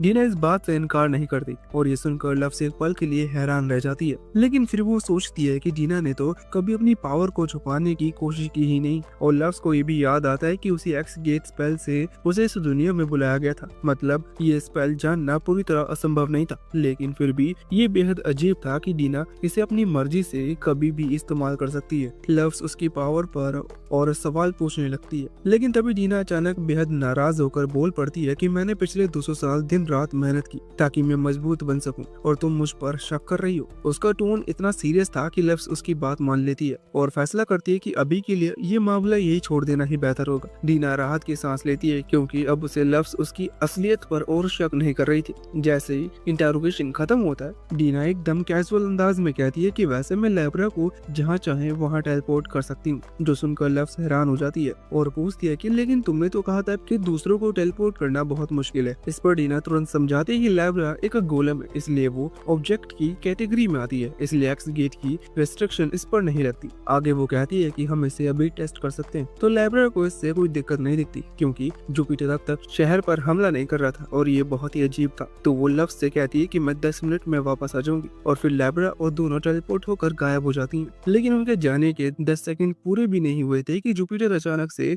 लाइट विंग डिस्ट्रक्ट के एक हिस्से को उड़ा देता है। पूरा शहर एक ऐसी धुएं के बादल से घिर जाता है जो लाइट और डार्क साइड के बीच सर्दियों से जिमे नफरत को कई गुना बढ़ा देता है। ऐसा लग रहा था कि किसी भी पल पूरी तरह से जंग छिड़ सकती है। लव्स तुरंत समझ जाती है कि यह असर मून मैजिक का है, किसी स्किल का नहीं, क्योंकि जुपिटर तो विंड मैजिक यूज करता है, तो ये हमला उसका हो ही नहीं सकता। वो तेजी से एरिस के पास जाती है और उसे बताती है कि ऐसा लग रहा था कि शहर को तबाह करने वाला सिर्फ डीमन ट्राइब ही नहीं है बल्कि यहाँ कोई और भी है। क्या तुम्हें अंदाजा है कि ये सब कौन कर रहा है? इस पर एरिस पूछता है कि अगर ये काम हेवनली स्टार्स में से किसी एक का निकला जो ये सब तुम्हारे लिए कर रहा हो तो तुम क्या करोगी? कि तो मुझे उसका दिमाग ठिकाने लगाना होगा ताकि वो ऐसा काम ना करे। ये सुनकर एरिस सोचता है कि उसे पहले ये बात बताने के कारण मुझे खुद ही इससे निपटना होगा। वो तुरंत कहता है कि मैं इसे खुद हैंडल करूंगा। लेकिन लव्स जानती थी कि अगर सच में ये सब अगर कोश कर रहा है तो एरिस का उसके सामने टिकना नामुमकिन था। वहीं अगर कोश पूरे शहर में अपनी नेगेटिव एनर्जी फैला रहा था ताकि हेवन विंड लोग खुद ही एक दूसरे को नष्ट कर दें और उसका प्लान काफी तेजी से काम भी कर रहा था क्योंकि शहर के आधे हिस्से में आग लग चुकी थी। उधर जुपिटर एक ऊंची छत पर खड़े होकर ये सब देख रहा था कि इतनी आसानी से ये लोग एक दूसरे को मिटाने के लिए तैयार है और जैसे ही हेवन विंड्स लोग खुद को खत्म कर देंगे उनका नेशन खत्म हो जाएगा। उसे अब यहाँ कुछ भी करना नहीं था, इसलिए वो सोचता है कि 10 मिनट पूरे होने से पहले ही निकल जाना बेहतर, क्योंकि वो किसी भी हालत में लैब्रा से भिड़ना नहीं चाहता था। लेकिन जैसे ही वो पीछे मुड़ता लैब्रा उसके ठीक पीछे खड़ी होती है। जुपिटर समझ नहीं पाता कि लैब्रा इतनी जल्दी वापस कैसे से आ गई, जबकि वीनस ने वादा किया था कि वो उसे कम से कम 10 मिनट तक रोक कर रखेगी। अब उसके पास भागने का कोई रास्ता नहीं बचा। लाइब्रा उससे कहती कि तुम्हारे जीतने के चांस 1% से भी कम है, लेकिन अगर तुम अभी सरेंडर कर दो तो मैं तुम्हारी जान बख्श दूंगी। लेकिन जुपिटर सरेंडर करने से इनकार कर देता और पूरी ताकत से उसके पास से निकलकर भागने की कोशिश करता, लेकिन लाइब्रा पहले ही उसके मूव देख चुकी थी, इसलिए वो पीछे से मुड़कर उस पर फायर कर देती है, जो जाकर सीधा उसके पीठ में लगता है और दर्द के कारण उसकी रिएक्शन स्पीड 20% कम हो जाती है। और लाइब्रा के पास अभी लव्स की दी हुई होमिंग मिसाइल तैयार थी, जिनसे बचना जुपिटर के लिए लगभग नामुमकिन था। फिर लाइब्रा उस पर मिसाइल छोड़ देती है तो जुपिटर खुद को बचाने के लिए एक विंड बैरियर बना लेता है, लेकिन लाइब्रा सीधा बैरियर को एक पंच में तोड़कर जुपिटर को जमीन पर पटक देती है। जुपिटर हैरान रह जाता है कि उसकी हर चाल पहले से लाइब्रा को पता है। उसके खिलाफ और लड़ना सीधा मौत को बुलाने जैसा था और वो पूरी तरह घबराया हुआ था, इसलिए वो अपनी प्रेजेंस छिपाने के लिए विंड मैजिक का इस्तेमाल करता है। पूरे इलाके को बिल्कुल शांत कर देता है ताकि उसकी आवाज, उसकी सांस कुछ भी ट्रैक ना किया जा सके। लेकिन अगले ही पल उसका गाल पकड़कर कहती है कि इन सब चीजों से तुम बच नहीं सकते हो, मैं तुम्हें कहीं से भी ढूंढ सकती हूँ। जुपिटर अब सच में काफी डरा हुआ था, लेकिन अचानक उसके दिमाग में एक ख्याल आता है। वो लाइब्रा पर अपनी मैजिक से अटैक करता है, जिससे लाइब्रा की पकड़ ढीली हो जाती है। जुपिटर उस मौके का फायदा उठाकर पूरी ताकत से भागता है। एरिस आखिरकार अग्राकोशिस के पास पहुंच जाता है और उसे देखकर अग्राकोशिस भी समझ जाता है कि एरिस उसे रोकने के लिए आया है, लेकिन वो अपने स्पेल को हटाने से साफ मना कर देता है जब तक कि पूरा शहर राख न बन जाए। और सच कहा जाए तो उसे बिल्कुल भी नहीं लगता कि एरिस उसे रोक सकता है, लेकिन एरिस पीछे हटने वाला नहीं था। दोनों अपनी एनर्जी एक्टिवेट करते हैं और जैसे ही अग्राकोशिस एक भयानक लेजर फायर करता है, एरिस जोरदार फ्लेम फिस्ट से उसे काउंटर करता है।